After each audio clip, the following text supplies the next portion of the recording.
quantas vezes eu prendi o pai e depois eu prendi o filho? Você acha que isso é ambiente para os seus filhos?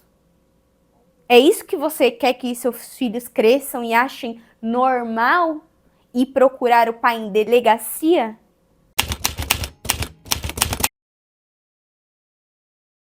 Olha, por muito tempo, meus pais foram casados. Quando eu tinha 11 anos, mais ou menos, eles se separaram. Mas eles viviam em pé de guerra. Eu não via a hora dos meus pais se separarem. Eu nunca fui a criança que queria os pais juntos. Eu sempre fui a criança que queria meus pais separados. Porque um não fazia bem pro outro. E aí, eles se separaram e eu preferi morar com o meu pai. Eu fui totalmente fora da curva e quis morar com meu pai. A minha mãe começou a seguir uma religião diferente da minha e ela queria me obrigar a seguir a religião que ela queria, né? E não deu certo, porque eu fui batizada, crismada, catequizada, já estava no caminho do catolicismo e aí ela queria que eu fosse protestante. Então, por muito tempo, enquanto ela era casada com meu pai, ela era católica. Aí quando separou, que foi aquele choque, aquele trauma para ela, foi difícil para ela. Aí ela se tornou protestante, queria que eu fosse protestante, e aí a gente tinha muitas brigas e muitos conflitos por causa disso. Ela não aceitar a minha religião, que foi até a religião que ela me ensinou, enquanto eu era pequena. E depois ela queria que eu trocasse. E meu pai ganhou a guarda, não só minha, como das minhas irmãs, das 3 filhas. Foi horrível para minha mãe, mas eu acho também que foi a melhor coisa que aconteceu para ela. Porque ela foi estudar, ela foi trabalhar, ela deixou de ser dona de casa para fazer algo para ela. O meu pai nunca quis distanciar a gente da minha mãe, então ele comprou uma casa, 2 casas acima, ruas acima dela, e sempre falou que a gente podia ver a minha mãe a hora que a gente quisesse, o dia que a gente quisesse, que não tinha isso de dia de visita. O dia que a gente quisesse vê-la, a gente poderia vê-la. Tanto que as minhas irmãs, depois de uma certa idade, foram morar com a minha mãe. Meu pai nunca achou ruim.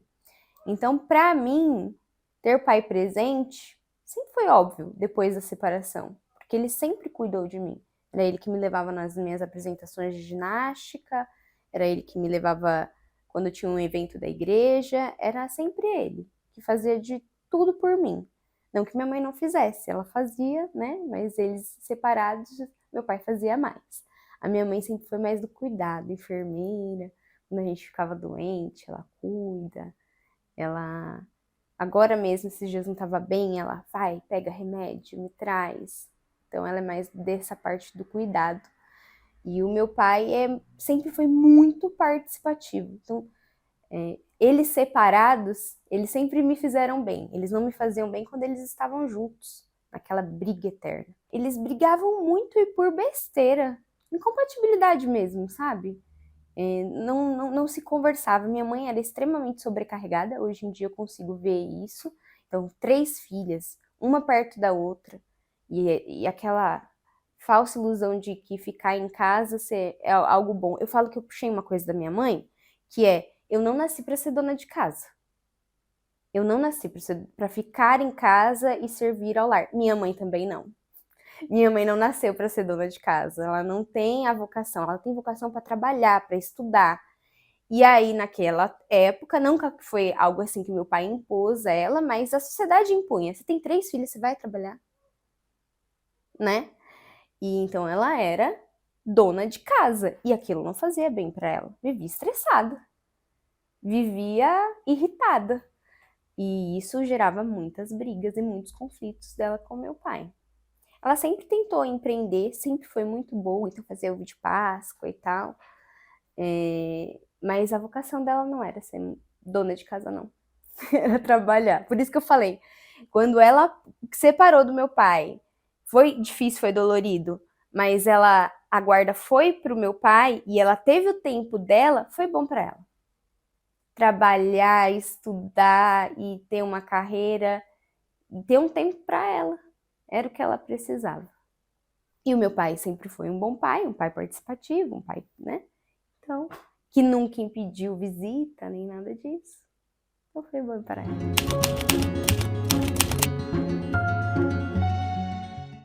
minha adolescência eu tive, assim, duas partes da adolescência, né? A adolescência que eu era coroinha da igreja e a fase rebelde, né? Que aí começa a fase que quer sair, quer se divertir. E foi nessa fase que eu engravidei. Eu tinha 17 anos. Estava namorando e engravidei com 17 anos, e aí a minha vida mudou por completo. Eu tinha 17 anos e ele tinha 26 anos. Então era nessa época da vida, uma diferença muito grande. Então, assim, eu tinha 17, estava no começo ali da minha vida, e ele já tinha sido até mesmo casado. Ele já tinha sido casado na igreja e tudo, tinha separado, só que ele não tinha filhos deste casamento. Mas já era uma pessoa vivida. Eu conheci ele saindo com as amigas, uma amiga minha estava ficando com um amigo dele, ele chegou, e aí a gente se conheceu, ficamos aquele dia, e fomos nos conhecendo até o pedido de namoro, que ele me pediu namoro no shopping, entregou aliança e tal. E a gente estava há pouco tempo namorando quando eu engravidei. Então, a gente tinha 3 meses de namoro quando eu fiquei grávida da minha filha. E foi um choque para mim, para minha família, porque eu ia entrar na faculdade, tinha acabado de terminar o ensino médio, né? Eu não estava no ensino médio, mas eu tinha terminado o ensino médio, e aí eu estava grávida. Foi um susto muito grande. E quando eu engravidei, ele já chegou no meu pai e falou: olha, tá grávida, a gente vai se casar, fica tranquilo que eu vou assumir a responsabilidade. E eu falei: mas você não pediu pra mim, você está pedindo pro meu pai para casar comigo, eu não quero me casar, eu não queria me casar. Só que a minha filha mais velha tem 14 anos. Isso há 14 anos atrás, de uma família bem conservadora, ninguém queria que eu não me casasse. Você engravidou, você tem que casar. Meu pai sempre foi mais mente aberta. No começo ele aceitou o fato de eu não querer me casar. Não, a gente tem pouco tempo de relacionamento, não quero me casar ainda, vamos com calma. Meu pai aceitou. Mas depois, com o tempo, e a pressão da família mesmo falando pra ele: não, olha, o menino quer casar com ela, como que ela bate o pé que não quer casar? Ninguém sabia também as coisas que eu passava com ele por trás, né? Por exemplo, quando eu estava grávida da minha filha, o primeiro fato assim que eu lembro que aconteceu, que eu vi que não era a pessoa certa. A gente morava em casas separadas, eu estava nessa de não quero me casar, né? E aí a gente vivia brigando, muitos conflitos. Nossa, como a gente brigava, muitos desacordos. E ele sempre falava: você é imatura. E eu era mesmo, eu tinha 17 anos, ele tinha 26. Então eu tinha consciência que eu não tinha maturidade, a vivência que ele tinha, que já tinha tido até um casamento. Então eu tentava escutar muito ele, né? E aí eu cheguei na casa dele, grávida, aquele barrigão, e eu senti um clima estranho, parecia que ele tava pronto pra sair de casa, sabe? E ficou emburrado porque eu apareci lá pra gente conversar, pra gente se reconciliar. E na época, MSN no computador. Aí eu fui olhar o histórico do MSN dele com uma conversa com um amigo dele. E nessa conversa ele falou assim: af, não vou poder mais sair com você. Chegou a ela com aquele barrigão aqui, tipo, menosprezando a barriga que tava carregando a filha dele. E ali, já, mais uma vez eu falei: eu não quero me casar.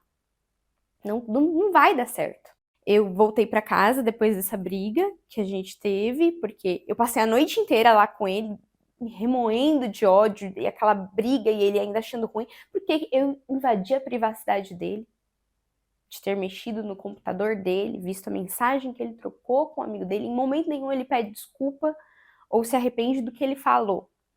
A culpa é minha porque invadi a privacidade dele. Entendeu? E aí eu voltei para casa totalmente perturbada, grávida, adolescente. E eu fiz uma carta pro meu pai e falei: olha, eu vou sair para esfriar a cabeça porque eu não tô bem. E saí. Tinha dinheiro, fui lá na Avenida Paulista, fui na primeira Praça da Sé, me confessei com um padre, e foi a melhor confissão, que o padre falou assim: o maior desperdício de sacramento é o do casamento, quando se faz um casamento só por uma gravidez. Não porque as pessoas se amam. Então o padre ali, ele falou, olha, você não precisa se casar. E eu fiquei mais aliviada. Fui no vão do MASP, comi no Mac. Tinha dinheiro até para dormir num hotel, só que eu falei, não, vou na casa de uma amiga. Aí fui pra casa de uma amiga e tal. No outro dia, meu pai estava desesperado atrás de mim, né? A filha grávida, 17 anos, por aí. E ele me encontrou na casa dessa amiga. Encontrou meu ex e o meu pai. E quando eu vi meu pai naquele desespero, eu corri para os braços do meu pai. E aí deu briga de novo, porque eu aqui te procurando, você em vez de vir me abraçar, você foi abraçar o seu pai. Então era tudo uma briga, tudo era. E eu não sabia, ele falava, você é imatura, tá vendo? Você é nova, você não sabe como que é um relacionamento. E ele falava algo que foi até o final do nosso casamento, você não pode ficar contando o que acontece na nossa casa, nosso relacionamento para os outros, porque aí as pessoas vão se intrometer. Então eu não contava para ninguém as coisas que estavam acontecendo. Para minha família estava tudo bem, era muitas poucas coisas assim que eu falava. Amigos eu não tinha, porque ele me isolou de todos os meus amigos. Ele falava, suas amigas não prestam. Ah, sua amiga, eu tinha uma amiga que era lésbica. Não, você não vai ter contato com ela. Ela é lésbica, tipo, como se fosse algo errado que ela estivesse fazendo, sabe? Então eu me distanciei, tanto que eu não tinha nem rede social. Eu não podia ter rede social. Fiquei anos sem ter contato mesmo. E eu acho que hoje em dia a rede social ela é um grande alerta. As pessoas começam a ver, ah, então isso é relacionamento abusivo? E eu não tinha acesso a essa informação, porque eu não estava isolada do mundo, sem poder falar direito com a minha família sobre o que eu vivi em casa, sem falar direito com amigos, que eu não podia mais conversar com os meus amigos, e sem rede social nenhuma, né? Quando a gente tentou ainda que eu tivesse rede social, se algum amigo meu curtisse uma foto minha com ele já ficava bravo. Nenhum homem podia curtir uma foto minha, entendeu? Então, para evitar, eu preferi não ter. Ele falou, Ana, é melhor você não ter. Então, eu falei, realmente, melhor não. Então, ele tinha e as fotos dele era com um monte de curtida de mulher, um monte de comentário de mulher, né? Só que aí quando ele falou que não queria que eu tivesse, aí eu falei, não, então também não quero que você tenha. E aí ele saiu também das redes sociais. Então os dois não tinham mais redes sociais.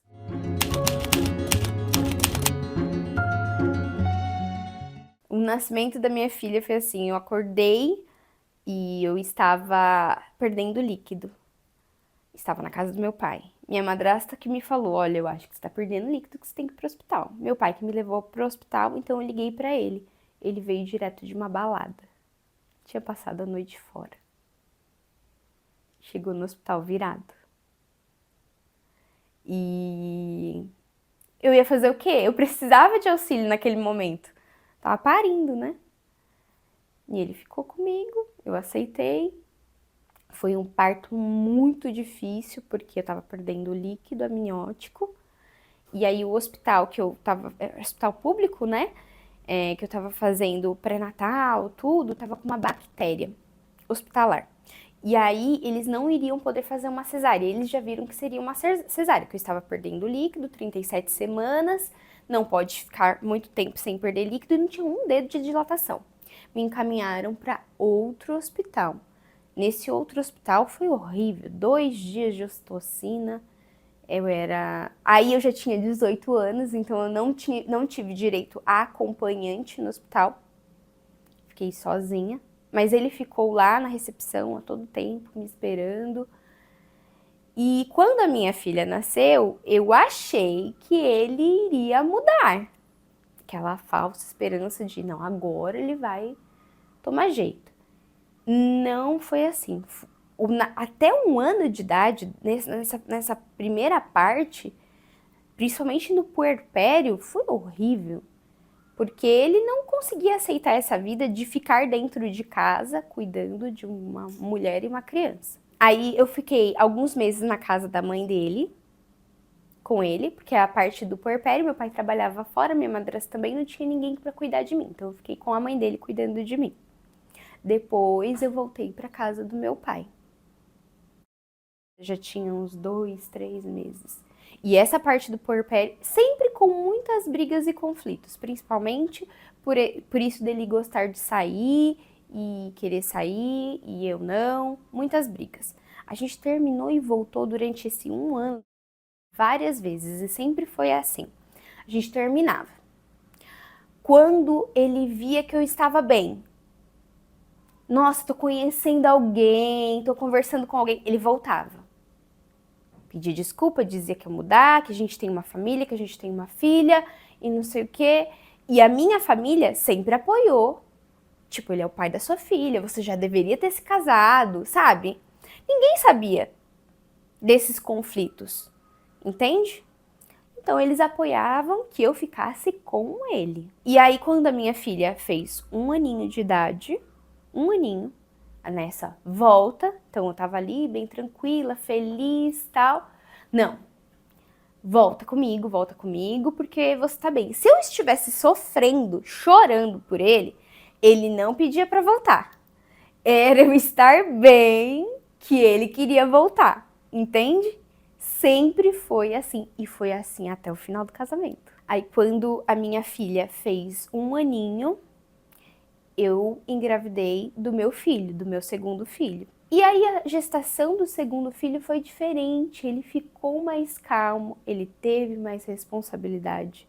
Aí eu me senti totalmente pressionada a me casar, e como ele estava mais responsável, né, não estava saindo, estava me preocupando, aí a gente tinha uma filha já, então não tinha muito pra onde ele correr, ele tinha que me ajudar, eu estava grávida com um bebê de 1 ano, né? Então, vamos nos casar. Agora sim é hora de me casar. Mas quando você me pediu para fazer aquele exercício de lembrar, durante a gravidez do meu segundo filho, eu tive hiperemesia gravídica, junto com uma infecção de urina. E aí eu fui internada pela hiperemesia gravídica. Hiperemesia gravídica é vomitar tanto que você tem que ser internada por isso. Aí fui. E aí era Dramin, Buscopan e remédio para dormir, porque eles não queriam que eu ficasse muito tempo acordada, porque eu só passava vomitando. E aí eu lembro que ele foi me visitar no hospital com a minha filha e ele falou assim, tá vendo, você tá se entregando. Você não luta por você e pela criança.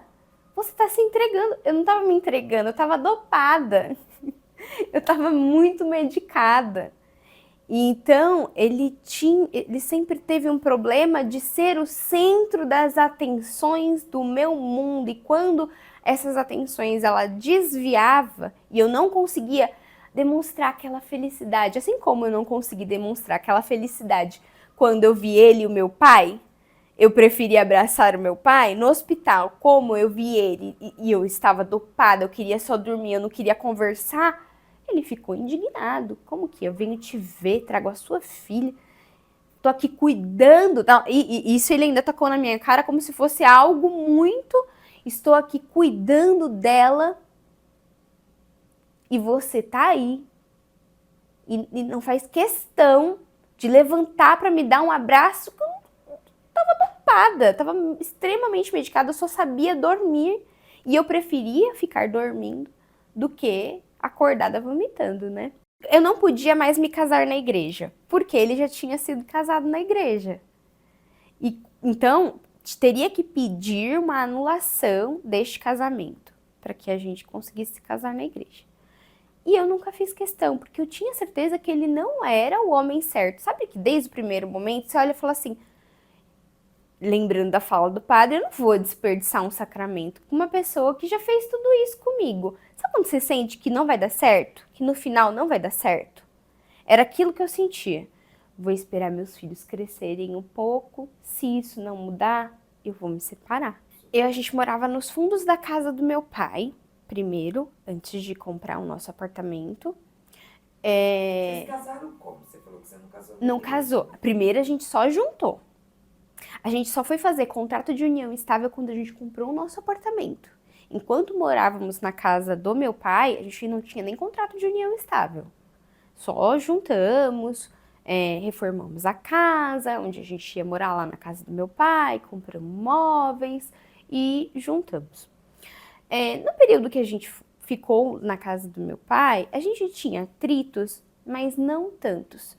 A único grande, assim, atrito era aquilo do mundo, era ele, tinha que ser ele. Eu nunca fui cuidada por ele. E eu acho que pra mim, eu nunca entendi isso, de não ser cuidada.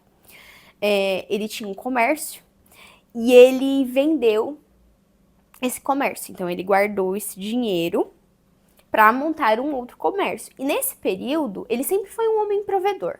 Isso eu nunca tive que reclamar. Sempre provia em casa.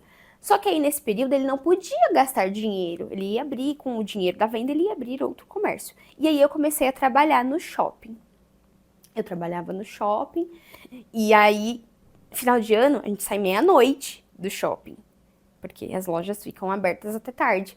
E eu tinha muito medo de descer a rua da casa do meu pai, porque meu pai mora numa avenida, na outra avenida, na avenida paralela à rua dele, tem tráfico de drogas. Então muitas pessoas lá param para comprar drogas. E eu desci essa avenida. Então eu tinha muito medo de descer no ponto de ônibus e aí ser assaltada, ser estuprada. Eu tinha muito medo. E aí eu pedia para ele. Ele tinha carro. Me busca no ponto de ônibus. E ele falava, não vou te buscar. Falei, eu já falei com meu pai, com a minha madrasta, eles ficam com as crianças para você me buscar. Falei, e meu pai disse que ele até me busca, só que como ele chega tarde do trabalho, tem dia que ele tá em casa, tem dia que ele ainda não tá em casa para me buscar. Mas você tá em casa, você não tá trabalhando. Ele falou, não vou sair meia-noite de casa com as crianças, deixar as crianças com a sua madrasta para ir te buscar. Volta sozinho. Em uma dessas vezes que eu voltei sozinha, eu tive um susto tão grande com uma dessas pessoas que era usuário de drogas, vindo na minha direção. Ele não fez nada, ele só estava vindo na minha direção, que eu fiz xixi na calça. De susto, de medo. E aí eu cheguei em casa, contei pra ele e falei pra ele, por favor, me busca no ponto de ônibus, não consigo descer a rua sozinha. Xixi na calça de medo. Ele falou, o dia que der eu vou. O dia que der eu vou. Ficar assustando. Sabe que aqui ninguém faz nada com ninguém, sabe? Na segunda vez, aconteceu a mesma coisa. Tava descendo, tinha um usuário de droga ali. Fiquei morrendo de medo. Fiz xixi nas calças. Só que dessa vez os meus filhos estavam acordados.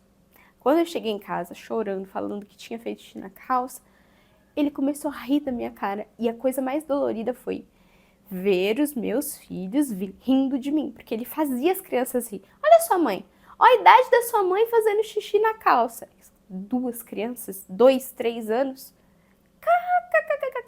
Mamãe, você tem que usar fraldinha? Foi horrível, foi humilhante, foi péssimo, né? Mas eu me acostumei com aquele relacionamento onde não existia esse cuidado comigo. Não existia. E pra mim aquilo era normal. Não tinha experiência de como que era um relacionamento normal, onde o marido cuida da esposa, cuida daquela fragilidade da esposa. Não tinha. Pra mim, eu tinha que me virar mesmo. E esse foi o grande fato, assim, que aconteceu nesse período que estávamos na casa do meu pai. E só reforçava a certeza de que ele não era o homem que eu queria passar o resto da minha vida. Não é possível. Às vezes eu pensava, às vezes é melhor ficar sozinha do que ficar com uma pessoa assim. Ele não era um pai que cuidava dos filhos. Eu sempre fui a mãe que fazia de tudo. Tava lavando roupa, com um no colo, o outro dando um biscoito, aquela coisa, né, de mãe sobrecarregada, até mesmo casada, né? Só que ele era um homem provedor, que as crianças gostavam de brincar, que as crianças amavam, entende? Então, isso me mantinha ali com ele, né? Falei, tá ruim com ele, pior sem ele. Imagina separado, que vou totalmente sozinha. Eu não dirigia, então era de ônibus para cima e para baixo com 2 crianças. Então, pelo menos às vezes ele buscava, ele levava quando tava com as crianças, né?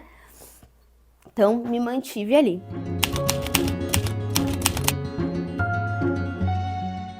Aí compramos o nosso apartamento, que é esse apartamento aqui.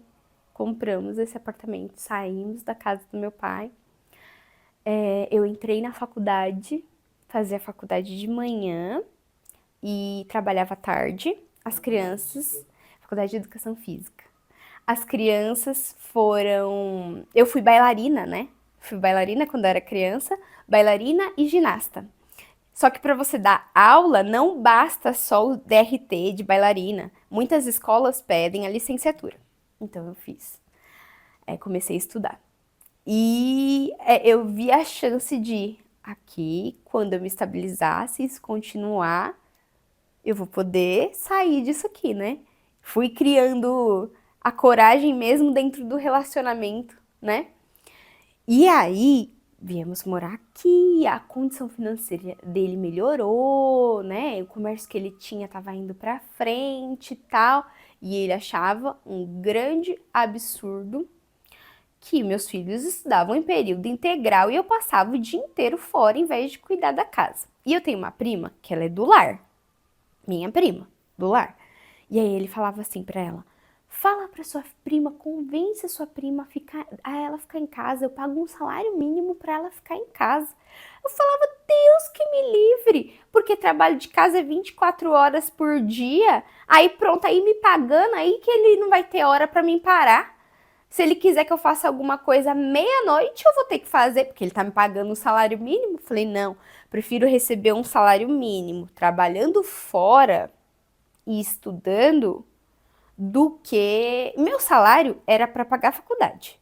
Era outra coisa que ele incomodava ele. Meu, você passa o dia inteiro fora de casa, você nem ajuda muito dentro de casa, porque não ajudava mesmo. Porque seu salário vai inteiro para faculdade. Sei lá, eu ganhava 1.200, 800 era para faculdade. Entende? Era muito pouco que sobrava para mim. Era muito pouco que eu podia ajudar em alguma coisa em casa.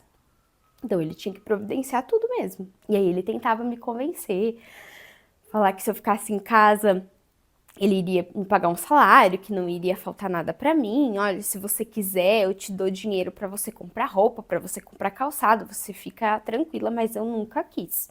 Eu preferia ali me virar com os meus 400, 200 reais que sobrava para comprar alguma coisinha do que ficar em casa.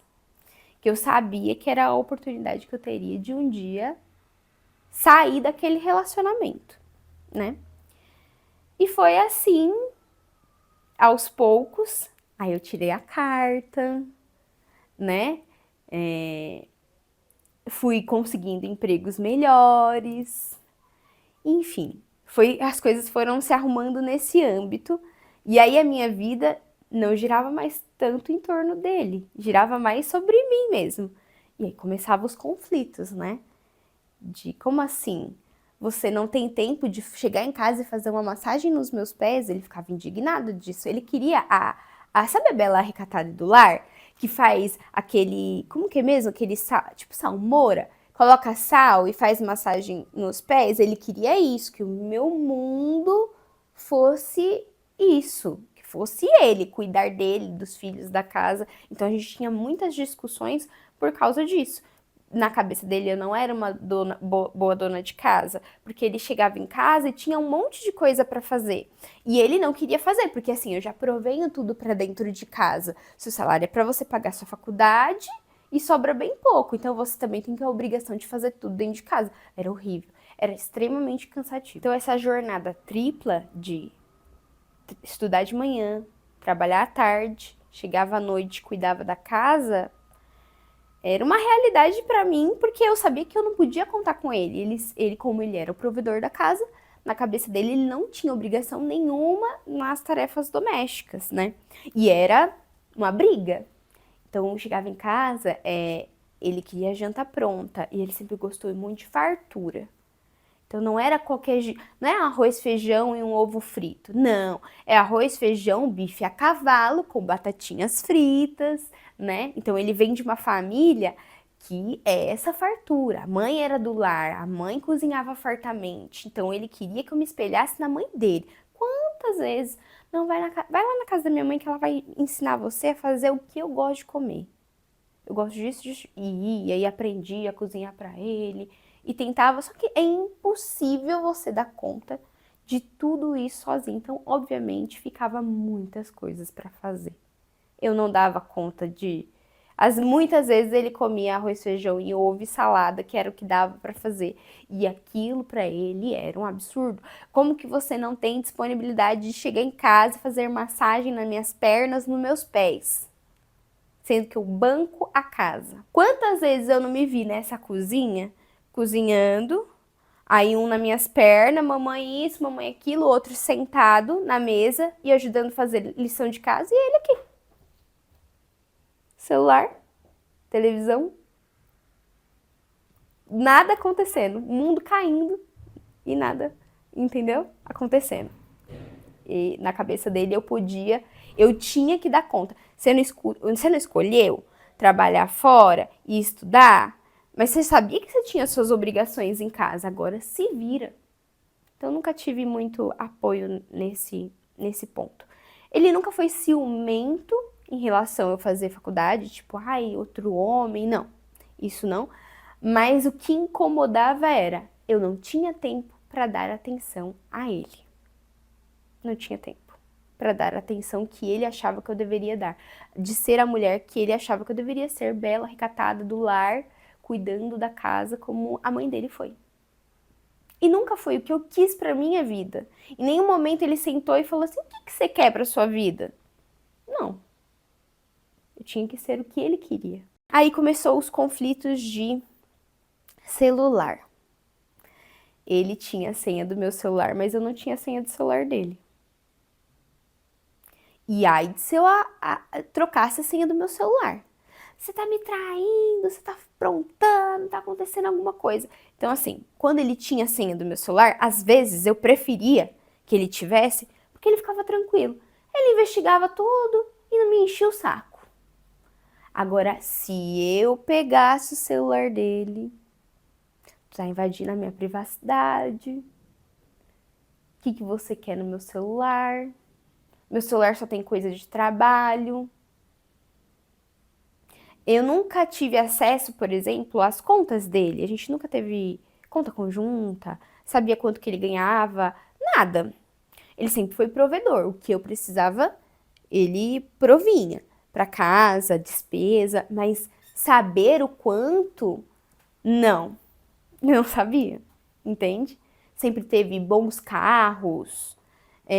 Quando eu tirei a carta, ele me deu um Uno bem velhinho. Mas me deu um carro, foi o pontapé. Pra você levar ali e buscar as crianças. Aí depois eu falei, ó, não aguento não, tem direção hidráulica, eu não consigo dirigir não. Ah, então vamos trocar por um Siena. Aí trocou. Nessa parte assim, como ele não queria ter esse trabalho de levar, buscar da escola, ele me apoiou.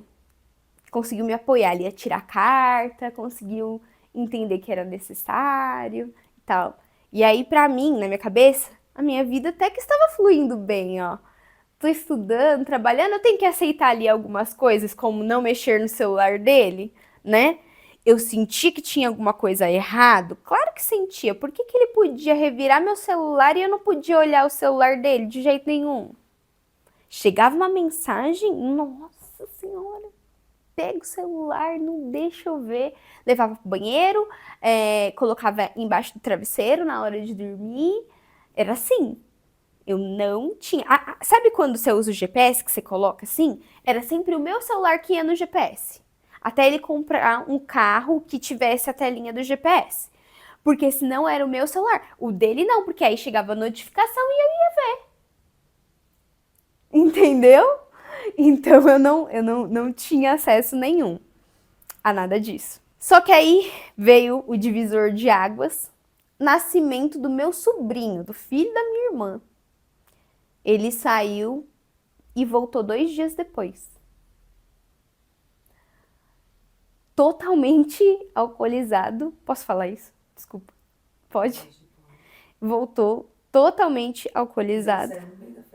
Não, meu sobrinho nasceu. Nasceu, foi o dia do nascimento dele.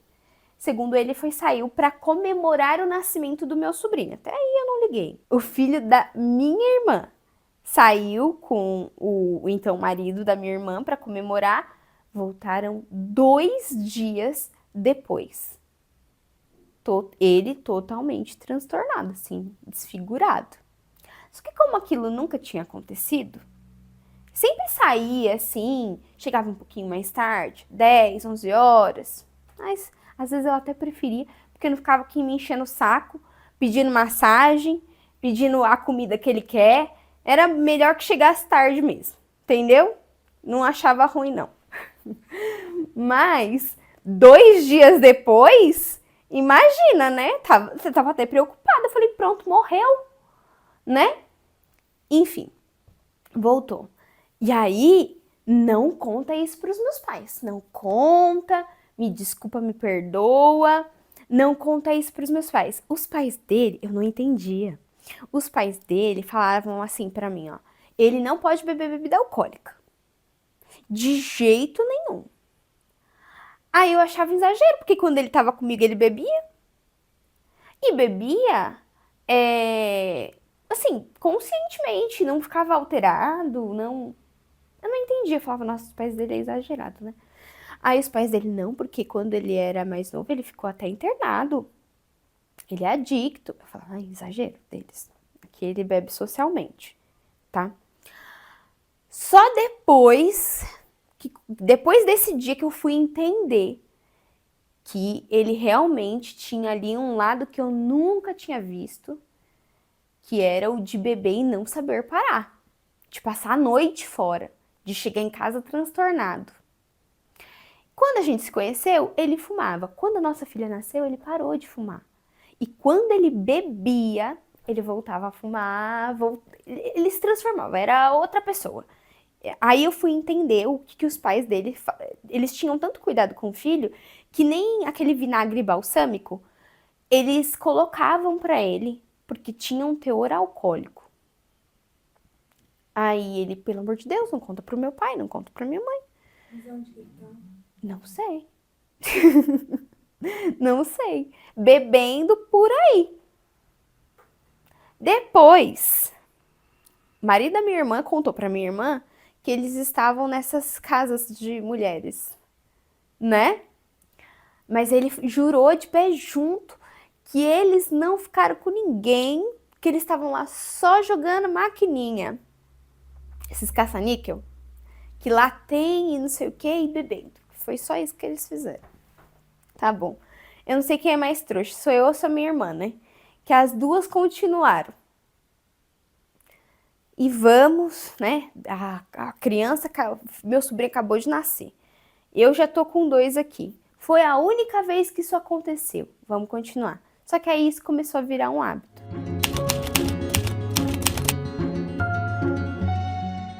Todo final de semana ele saía na sexta, voltava ou sábado de madrugada, e aí trabalhava no sábado e já no domingo saía de novo, voltava só na segunda.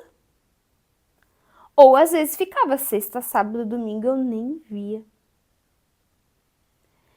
E as crianças não eram acostumadas com isso. Então eles choravam, cadê meu pai? Eu ligava pra ele, ele já tinha desligado o celular, não me atendia mais. E chegava em estado deplorável em casa. E aí chegou a hora de contar pros pais dele. Só que ele sempre falou, nosso relacionamento é a gente, você não tem que contar pra ninguém. E aquela coisa na minha cabeça, né? O dia que eu contei pros pais dele foi o dia que extrapolou. Cheguei, eu sou professora de balé, estava em uma apresentação de balé no teatro com as minhas alunas, ele me mandou uma mensagem falando assim, já terminou aí? Eu falei, já. Não demora para vir para casa, tá bom. E ele estava com as crianças, tinha buscado as crianças na escola e estava com as crianças em casa porque eu ia trabalhar até tarde esses dias porque tinha apresentação. Aí ele vi que eu mandava mensagem e já não chegava mais pra ele, avisando que, ó, já estou saindo daqui. Só que até eu sair do teatro, dar tchau para minhas alunas, tirar foto com as minhas alunas, receber feedback dos meus coordenadores, nunca é rápido assim, né? Eu demorei, depois que falei com eles, uns 40, 50 minutos para chegar em casa, entre o percurso e tudo que eu tinha para fazer. Quando eu cheguei em casa, meus 2 filhos estavam sozinhos em casa. Na época, minha filha tinha 6 anos e o meu filho 5 anos. Diferença de 1 ano e meio cada um, bem pertinho. Eu fiquei desesperada. Eu não acreditei que ele tinha deixado as crianças sozinhas em casa. Eu falei pra ele, eu cheguei em casa e falei pros meus filhos assim, quanto tempo que ele tá fora? Mãe, ele falou que ia comprar hambúrguer pra gente. E não voltou mais. Aí a minha filha, menina, já é mais entendida, né? O meu filho foi na sacada gritar que tava sozinho em casa. Passou uma viatura de polícia. A minha filha, pelo amor de Deus, não grita, que senão eles vão descobrir que a gente tá sozinho. E aí? Não deixou ele gritar. Falo, nossa, menina, desde pequena é mais, né, entendedora ali, vamos dizer, da situação. Se a polícia para, até eu explicar tudo, meus filhos já estavam no conselho tutelar, abandono de incapaz. Entende? Eles iam, a polícia ia ver, vocês estão sozinhos, papai e mamãe não tá em casa, ia invadir a casa, ia levar essas crianças embora. Até eu descobrir onde tava. Meu, olha, graças a Deus não chegou a acontecer isso. Eu cheguei em casa e eu falei, cadê? Ele não tinha dado banho nas crianças, a criança estava com uniforme, com a roupa toda suja de areia, que tinha brincado na escola, não tinha comido, já era quase 10 horas da noite, não tinham jantado, então tô com fome. E eu fiquei desnorteada, pra você ter noção, eu não acreditei. Até procurar ele embaixo da cama, eu procurei. Falei, é brincadeira, ele tá brincando comigo, ele não é possível que ele tenha saído e deixado 2 crianças sozinhas em casa. Aí aquele dia eu tive que contar pros pais dele. Eu liguei aos prantos pros pais dele, expliquei, falei que isso já estava acontecendo há um tempo, mas que dessa vez tinha extrapolado, porque dessa vez tinha deixado as 2 crianças sozinhas em casa. E aí a mãe dele falou, vem pra cá. A mãe dele falou, vem pra cá. E aí eu dou janta pras crianças, você dorme aqui em casa, você se acalma. E eu fui pra casa dos pais dele. Aí expliquei tudo que estava acontecendo durante esses meses e tal. Os pais dele falaram, a gente sempre te avisou, ele não pode beber, né? Enfim. E no outro dia, quando eu falei pra ele, estou na casa dos seus pais, vem aqui. Eu sou a da provas e prints, tá? Então eu tenho as mensagens, desde a primeira vez que ele fez isso, até hoje salvos no meu celular. De tudo. Eu falo, eu só falo que eu tenho como provar. E esse dia eu tenho, por exemplo, as mensagens falando pra ele, vem pra cá, o seu pai e sua mãe quer conversar com você. Ele, eu não vou. O que você falou pros meus pais? Eu não vou ir aí. Ele tinha muito medo de enfrentar os pais deles. Então, ele não foi. Eu fiquei lá com os pais dele, e os pais dele disseram que uma hora ele ia ter que ir lá. Uma hora a gente vai ter que ver ele, né? Voltei pra casa, conversei com ele pediu perdão e aí chorava. Meus filhos, pelo amor de Deus, sabe? Vou mudar, esse não sou eu, olha o que eu fiz, sabe? Ele se culpava, ele me sensibilizava com isso, tipo, vou mudar, olha como eu sou ruim, enfim. E aí eu ficava.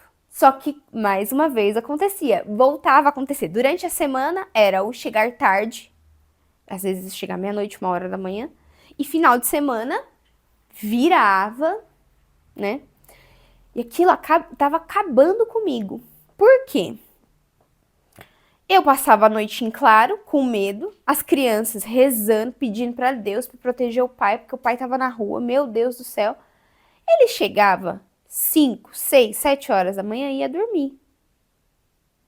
Eu ia trabalhar, levar a criança para a escola.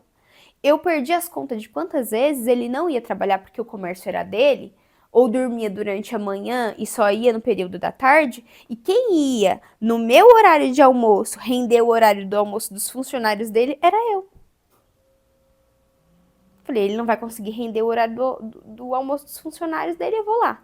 Ia lá, fazia o que tinha que fazer, os funcionários almoçavam, depois eu ia. Comia um lanche, porque eu sabia também que se perdesse a nossa maior fonte de renda, que pagava o nosso apartamento, que pagava tudo, eu e as crianças também iríamos sofrer, né? Não era algo que eu fazia apenas, única e exclusivamente por ele. Eu fazia porque era o comércio que sustentava os meus filhos também. E aí veio o estopim, quando eu falo que eu tomei 2 tapas na cara de um delegado. Nessa loucura, fora de casa, e eu mandando mensagem pra ele. Aí ele falou assim, você não sabe. Fui preso. A polícia me prendeu. E não estão querendo deixar eu sair. Por isso que eu não fui pra casa. Aí eu falei assim, tá bom, mas em que delegacia você está? Aí ele falou a delegacia. Eu falei, ótimo, essa delegacia é do lado da casa do meu pai. Vou ligar pro meu pai pra ele ir aí te socorrer. Liguei pro meu pai. Pai, fulano tá na delegacia. Vai lá socorrer ele, que o policial pegou ele, disse que não vai soltar ele. E ele tem uma tatuagem de palhaço na perna. E isso, os policiais veem matador de polícia. É o significado da tatuagem. Então eu tinha muito medo. Eu falei, vixe, vou encontrar ele, vou acabar com ele. E ele me colocando medo, que a polícia não estava deixando ele sair de lá. Eu acho que ele não se ligou que o número da delegacia que ele falou era do lado da casa do meu pai. Aí meu pai foi até a delegacia. Chegou lá, fulano de tal tá aqui? O delegado, não tem ninguém com esse nome aqui. Aí meu pai, muito esperto, falou, às vezes falou o número da delegacia errado. Aqui tem mais uma aqui, mais uma ali. Foi nas outras delegacias, me ligou, filha, fui em 3 delegacias perto da minha casa, a que você falou e mais 2, e ele não tá. Mandei mensagem pra ele, você tá mentindo, você é mentiroso. Você deve estar na farra e tá falando que a polícia te prendeu, por isso que você não volta pra casa. Ele, não, Aline, pelo amor de Deus. E olha como eu fui burra. Se a polícia tivesse pego ele, não ia pegar o celular dele? Não ia ser a primeira coisa. Ele falou, não, você pode vir. Eles prenderam meu carro tá no pátio e eu tô aqui. E a irmã dele é advogada. Eu falei, mas por que então você não manda mensagem pra sua irmã que é advogada? Não, porque eu não quero que ela saiba, eu não quero que ela se preocupe, ela tá amamentando, é perigoso. Tal. Aí eu falei, tá bom, vou te socorrer. Peguei meus 2 filhos, enrolei num cobertor, 2 horas da madrugada, coloquei dentro do carro e fui. Cheguei na delegacia com 2 crianças, uma de 5 e outra de 6, os 2 abraçados, se aconchegaram ali no banquinho e falei com o delegado, fulana de tal. O delegado, de novo? Já falei pro senhor que veio aqui que não tem ninguém com esse nome aqui. Não, mas tem, porque ele disse que tem, que ele tá aqui, que vocês estão prendendo ele, que não tá deixando ele falar com ninguém. Eu quero ver, eu quero ir lá atrás ver. Ele falou, não, você não pode ir aonde estão os presos. Mas eu vou e vou gritar o nome dele. Aí foi, gritou o nome dele. Tem alguém aqui com esse nome? Não. Eu não satisfeita, quero ir no pátio, ver se o carro dele não tá no pátio. Ele, vamos lá no pátio então. Foi no pátio, o carro dele não tava no pátio. Ele veio, ele falou assim, essas 2 crianças são suas? Eu falei, são. Sabe quantas vezes eu prendi o pai e depois eu prendi o filho? Você acha que isso é ambiente para os seus filhos? É isso que você quer que seus filhos cresçam e achem normal ir procurar o pai em delegacia? Nossa, ele acabou comigo. Eu percebi que estar casada não estava fazendo bem para as minhas crianças, que eu estava ali naquela ilusão de vou continuar casada pelo bem dos meus filhos, e eu estava fazendo mais mal para os meus filhos, porque meus filhos estavam começando a acreditar que o homem passar noites fora de casa era normal. Que o homem chegar bêbado em casa era normal. O meu filho poderia replicar e fazer a mesma coisa com a esposa, e a minha filha poderia aceitar, porque afinal minha mãe aceitou uma vida inteira. Saindo, chorando da delegacia, eu dei de cara com um policial militar, que viu toda a situação. Esse policial militar foi mais delicado. Ele falou assim, esse carro é seu? Eu falei, é. Tá no seu nome? Eu falei, tá. Você trabalha? Eu falei, trabalho, sou professora de balé. Você tem pra um dia agora, sem ser a sua casa? Eu falei, sim, inclusive eu vou dormir na casa do meu pai, porque já é quase 3 horas da manhã e não tem como eu voltar para Santo André agora, eu vou dormir aqui em São Paulo. Aí ele falou assim, e o que você tá fazendo com esse homem ainda? Ele falou, porque se você fosse uma mulher que não tem para onde ir, que não tem condição de se locomover, que não tem trabalho, eu até entenderia. Mas olha, você tem emprego, você tem carro, você tem para onde ir. Por que você tá com esse homem? Você sabe onde ele tá, né? Falou pra mim. Você sabe onde ele tá. Tá com a amante, tá na esbórnia, tá fazendo outra coisa. Ele falou, não é normal um homem casado com 2 filhos fazendo isso com a esposa, fazendo a esposa trazer 2 crianças na delegacia, não é normal. Aí eu vi que eu tinha que me separar. Não por mim, mas pelos meus filhos. Não era um bom exemplo que ele estava dando. Não era um bom exemplo que eu estava dando para minha filha. Porque às vezes, hoje em dia, eu já tive várias vezes conversas com meus filhos que eu peço desculpa para eles. Eu falo para eles assim, eu errei de ter aceitado. Eu errei. Aceitar também é um erro.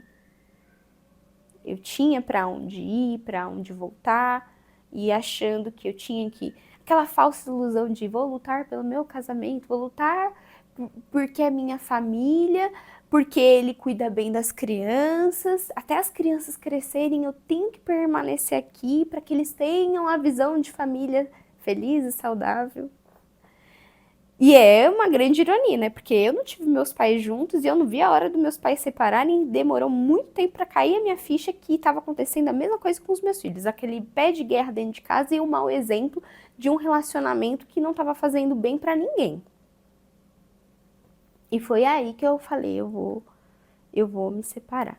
Foi o meu basta, foi aquele dia, foi o tapa na cara dos delegados, do delegado e do policial. O meu pai foi o que sempre mais me acolheu.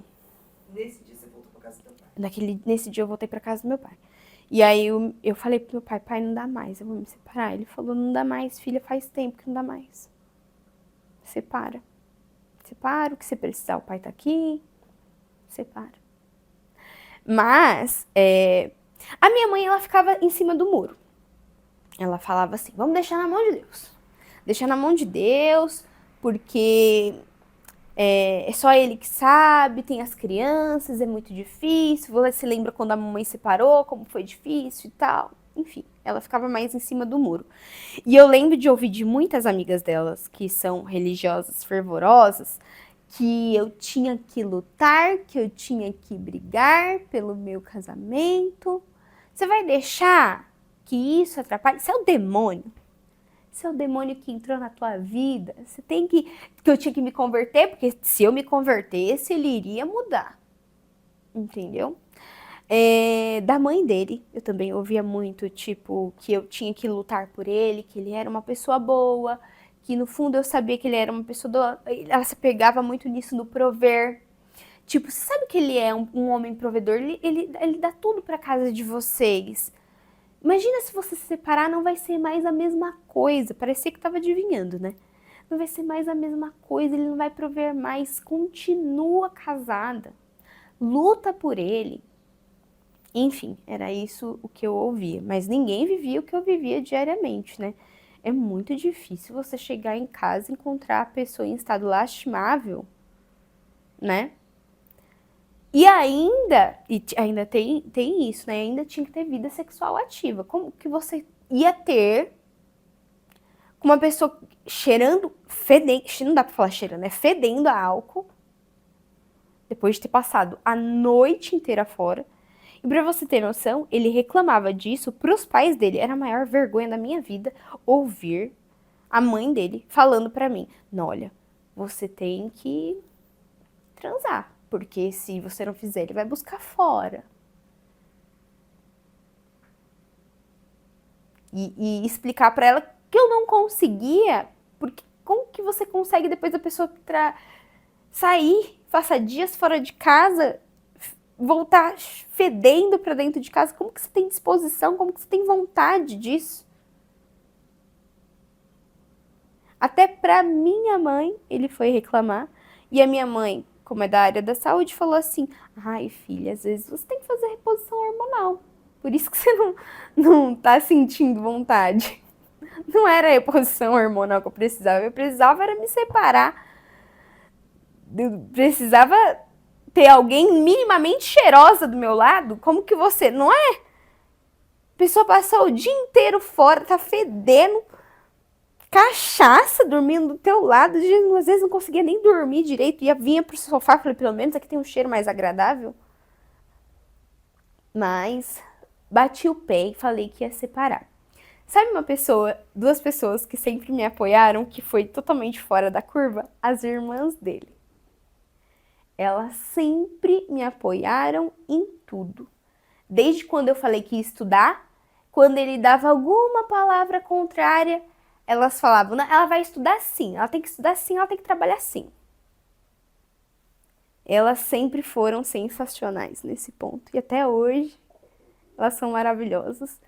E aí, quando eu falei, eu vou me separar, e elas sabiam de tudo que estava acontecendo, elas eram aqui e falavam, separa, tá na hora mesmo. Separa, não continua. Então, assim, eu tinha, querendo ou não, um apoio de duas pessoas que não eram nem da minha família, eram da família dele. O dia que eu decidi que não dava mais, ele saiu, fez o que ele sempre fazia, de não voltar. Aí eu falei, dessa vez eu vou fazer diferente. Você chegou a falar pra ele? Falei que se ele saísse, ele não ia ter volta. Não tinha acordo. E ele saiu.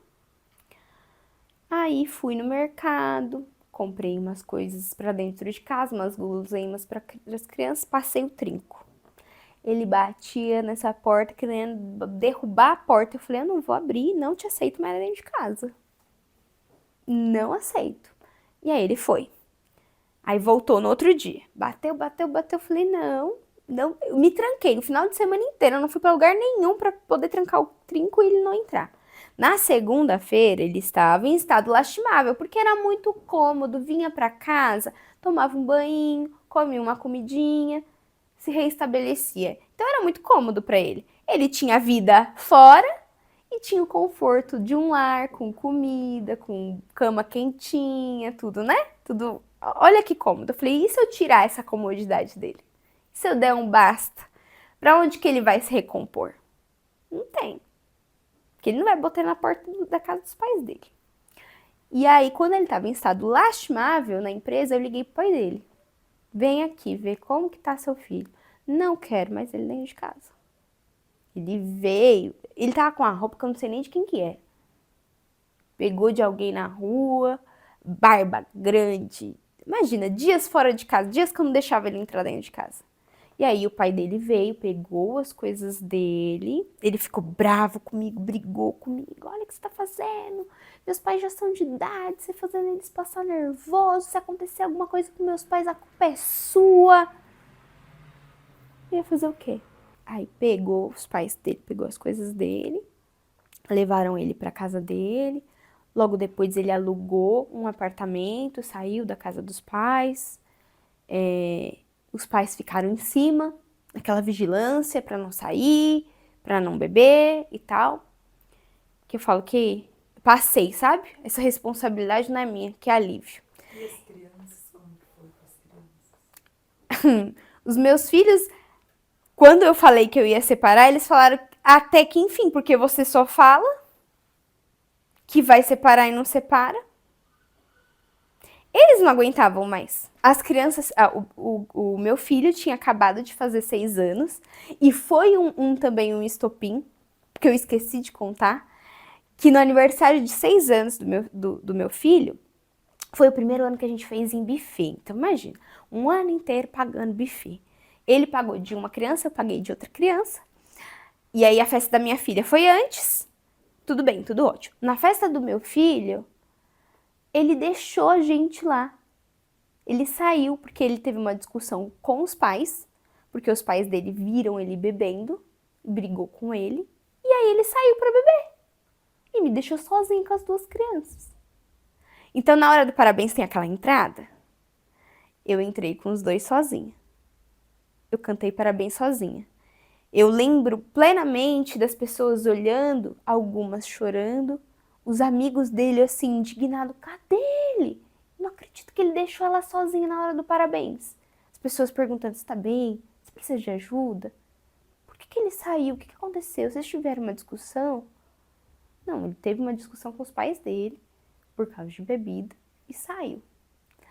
Nisso, eu acho que isso e o fato de ter deixado sozinho em casa, e de tudo que meus filhos estavam presenciando, mexia muito com eles. Então, quando eu falei para os meus filhos, eu vou me separar, eles falaram, ufa, demorou, né? Eles às vezes falam, você só fala, mamãe, você só falava que vai me separar, agora você vai mesmo? Porque era a ameaça que eu tinha pra ele. Se você não parar, eu vou me separar. Se você não parar... E faz de novo, faz de novo, faz de novo. Só ficava na ameaça. E aí eu cheguei na irmã dele, que é advogada, e que me deu todo apoio, e falei, eu quero me separar. E aí ela falou, ótimo, vamos fazer a dissolução de união estável. Que aí até aí tínhamos união estável. Vamos acertar a guarda, vamos tudo, vamos fazer amigável? Vamos. O meu contrato foi ótimo. Sentamos na mesa, ele concordou da guarda ser minha, porém compartilhada com ele. As visitas, eu lembro como se fosse hoje. Eu falei, olha, uma vez na semana as crianças ficam com você, finais de semanas alternados, pode ser? Ele com o olho cheio de lágrimas, ele olhou pra mim e falou assim, como que você vai deixar eu ver meus filhos uma vez na semana, sendo que eu vejo meus filhos todos os dias? Eu quero 2 vezes na semana. A irmã dele olhou pra mim e fez assim, tipo, né? Falei, não, beleza, 2 vezes na semana. A pensão, um valor bom. No meu contrato, eu abri a mão da empresa, do carro dele, ficava com o meu carro, e ele tinha um outro carro, esse outro carro ficava com ele, e eu ficava no apartamento com ele pagando o financiamento.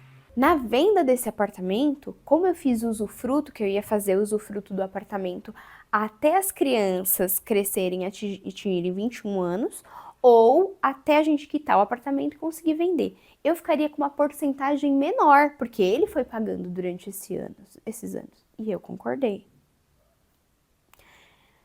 Eu ficaria apenas morando no apartamento. Foi com isso que eu saí, e com o meu carro. O meu carro... Olha isso.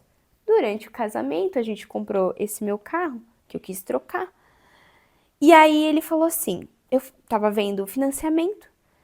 Aí ele falou assim, quanto que é a taxa de juros do seu financiamento? Eu falei, 14%. Ah, não, acho que 14 ou 11%. Aí ele falou assim, nossa, que alto. Eu consigo um empréstimo no banco por 7% de juros. Se você quiser, eu peço no meu nome e você vai me pagando, porque aí os juros é bem menor. Eu falei, nossa, você faria isso por mim?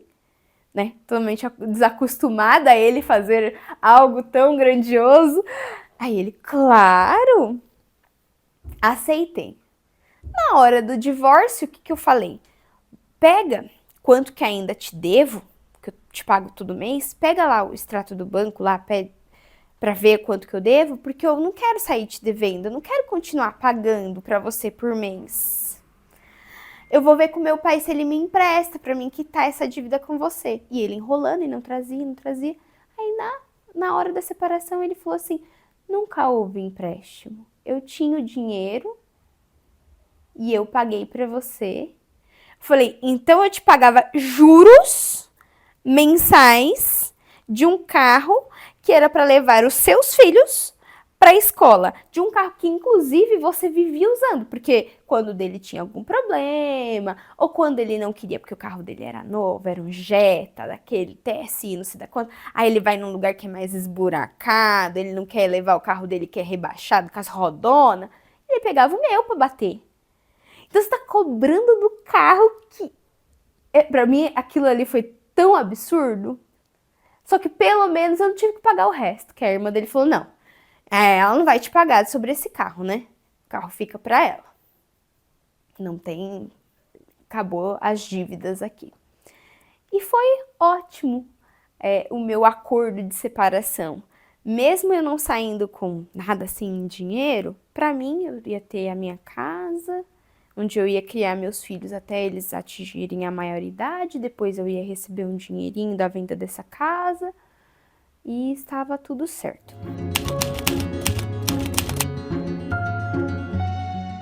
Aconteceu a mesma coisa depois da separação que acontecia lá no namoro.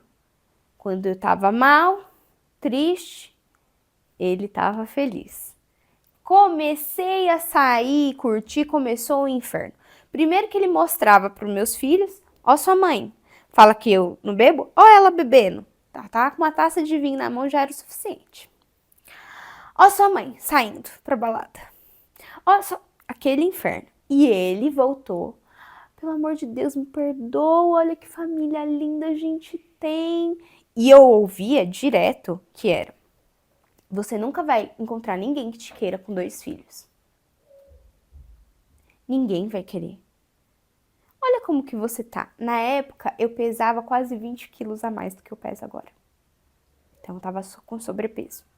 Olha como você tá. Eu te amo desse jeito que você é.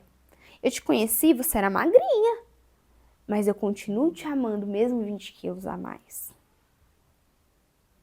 E aquilo, né? E eu sempre tive muita dificuldade para me relacionar. Então, nesse tempo que eu saía, eu me divertia. Mas eu não conseguia ficar com ninguém. Imagina anos casada, acima do peso, com vergonha. Eu conseguia me divertir, mas não conseguia me relacionar. E eu tenho uma coisa de não conseguir ficar com ninguém se eu não tenho um afeto. Sabe, tem que ter uma conexãozinha. Eu não consigo sair numa balada e sair beijando 10. Não consigo. Cada um é cada um. Eu não consigo. E aí ele veio e eu falei, tá bom, vamos voltar. Só que você na sua casa, eu na minha.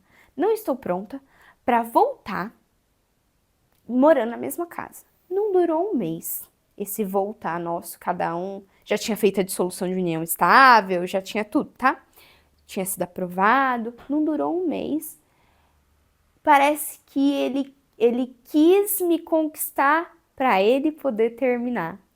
Ele veio na minha casa e falou, então, estou com outra, ela está grávida, não dá mais. Pensei que queria voltar com você, mas, não queria não. Eu surtei, aquele dia eu surtei. Não porque eu queria ficar com ele, mas por que quis voltar? Eu tava tão bem sozinha. Por que acabar com a minha autoestima dizendo que eu não ia conseguir ninguém nunca? Que eu tava acima do peso, sabe? Aquilo acabou comigo. Nossa, foi uma semana antes do meu aniversário. Eu fiquei acabada. Mas a gente já tinha a separação de vez, entende? Depois daquilo, ele ainda tentou, mesmo com a outra, sempre aquelas indiretinhas, até a vez certeira que eu falei, ó, se continuar, eu mando pra ela. E aí, cessou de vez. Ele buscava as crianças certinho, pagava a pensão certinha. E aí eu tomei o papel de louca quando o meu filho teve um caroço no pescoço. E eu falei, ele tá doente, tá acontecendo, esse caroço no pescoço não é normal, tá crescendo. E ele falava que eu estava fazendo aquilo para chamar a atenção dele, porque eu não tinha aceitado a separação.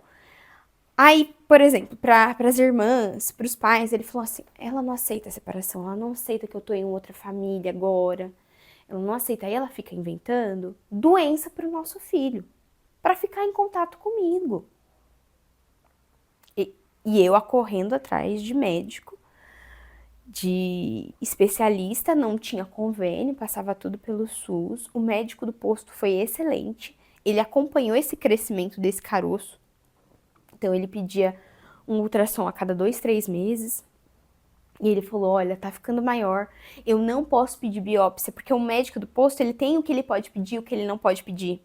Então, biópsia não é algo que ele possa pedir. Ele pode encaminhar para um especialista que pode pedir. E encaminhou para o cabeça e pescoço ignorou totalmente, disse que era nada, que era mononucleose, que era um linfonodo reacional, porque ele estava tendo vários episódios de infecção de garganta, que aquilo era normal. O médico do posto, não, isso não é normal, tá crescendo, não é normal, eu acompanho seu filho, não é normal.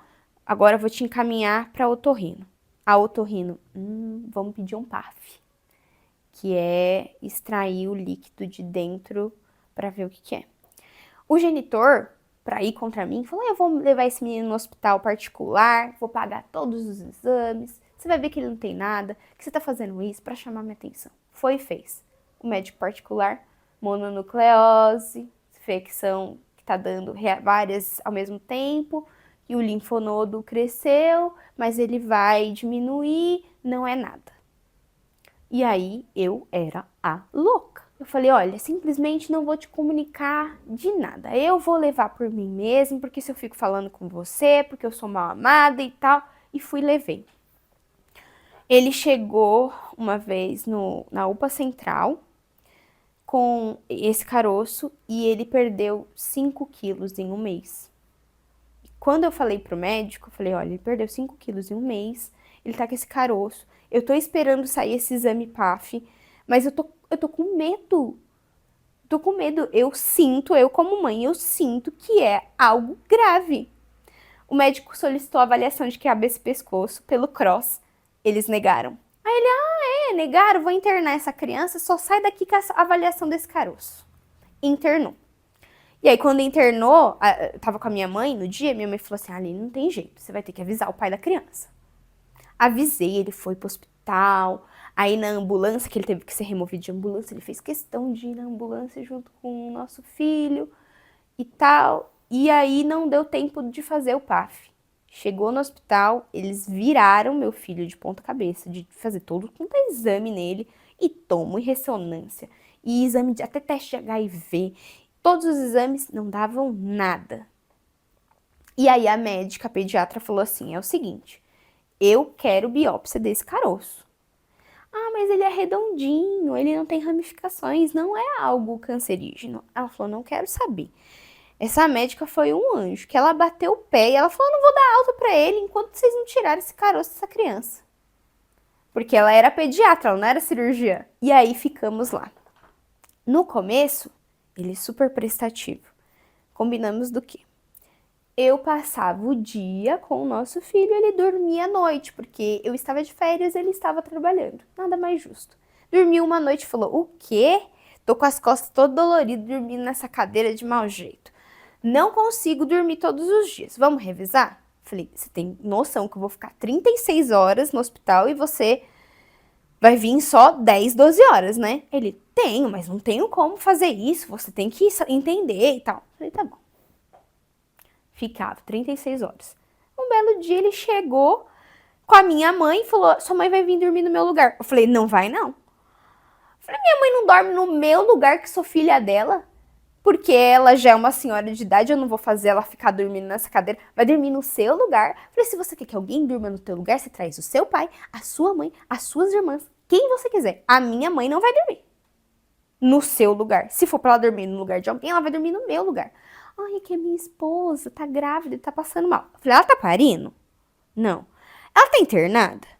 Não, ela só tá passando mal. Eu falei, então, o seu filho está internado, investigando um caroço que ninguém sabe o que é. Você vai dormir. E aí ele dormiu. No final de semana, era final de semana dele com as crianças. A minha filha ficou com o meu pai e com a irmã dele, revezaram nos cuidados dela. E eu direto no hospital, né? Final de semana era dia dele.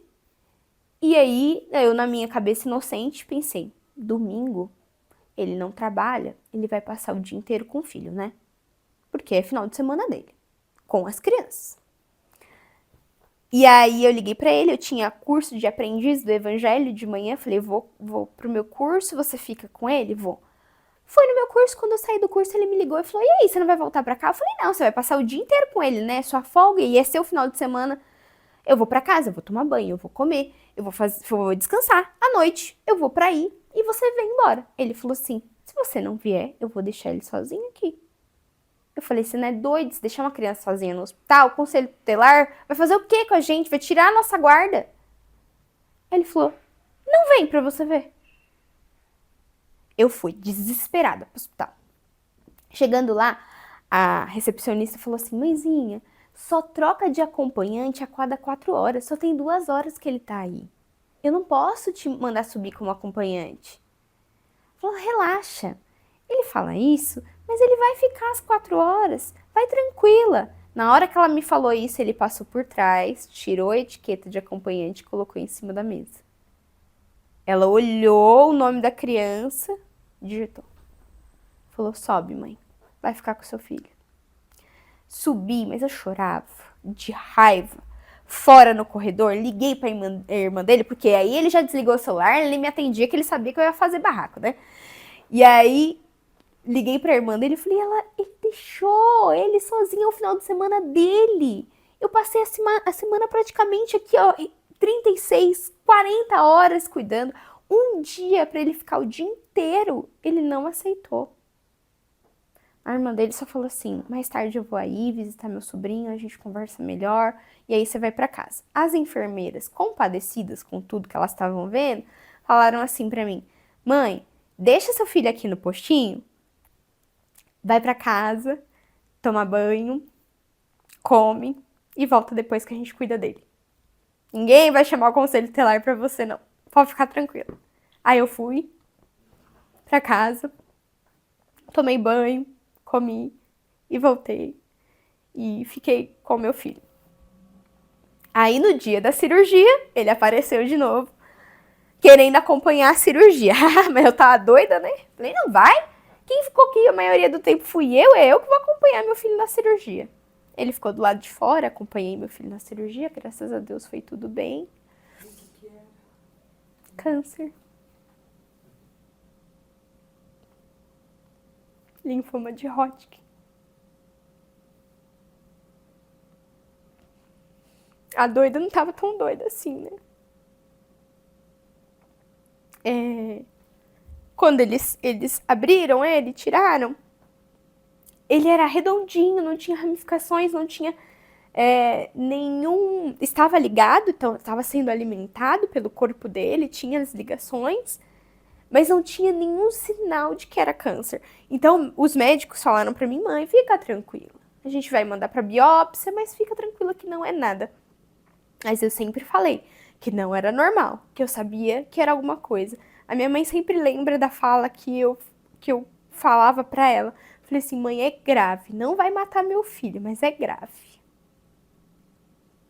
Quando todo mundo me chamava de doida por procurar um médico pra tirar aquilo dele, porque eu sabia que era alguma coisa, eu bati o pé.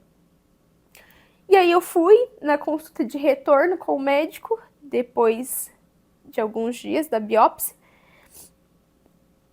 Ele tava feliz, o médico. Quando ele abriu aquele papel, o semblante dele mudou e ele falou assim, estou te encaminhando para um oncologista. Eu falei, por que você tá me encaminhando para um oncologista? É câncer, doutor? Ele só balançou a cabeça. Você sabe o que é linfoma de Hodgkin? Eu falei, não. Ele, a oncologista vai te explicar tudo. Na época, fazia 1 mês que eu tinha conhecido meu atual namorado. 1 mês. Conhecido não, a gente já se conhecia de quando eu era mais nova, porque ele é amigo do meu primo, mas a gente tava saindo, ficando há 1 mês. E ele é enfermeiro. Eu tirei uma foto, mandei pra ele. E ele pediu se podia me ligar. Eu falei que naquele momento não. Ele falou, é câncer, mas linfoma de Hodgkin tem um bom prognóstico. Entre Hodgkin e não Hodgkin, é melhor o de Hodgkin. E me acalmou ali, né? Descobriu no começo. Fica calma. Tá.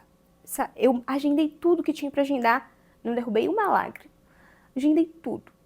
tudo. Quando eu saí da Santa Casa, eu sentei no chão, eu chorava, com a mão estendida, segurando a mão do meu filho. Ele falou, mamãe, o que aconteceu? Eu falei,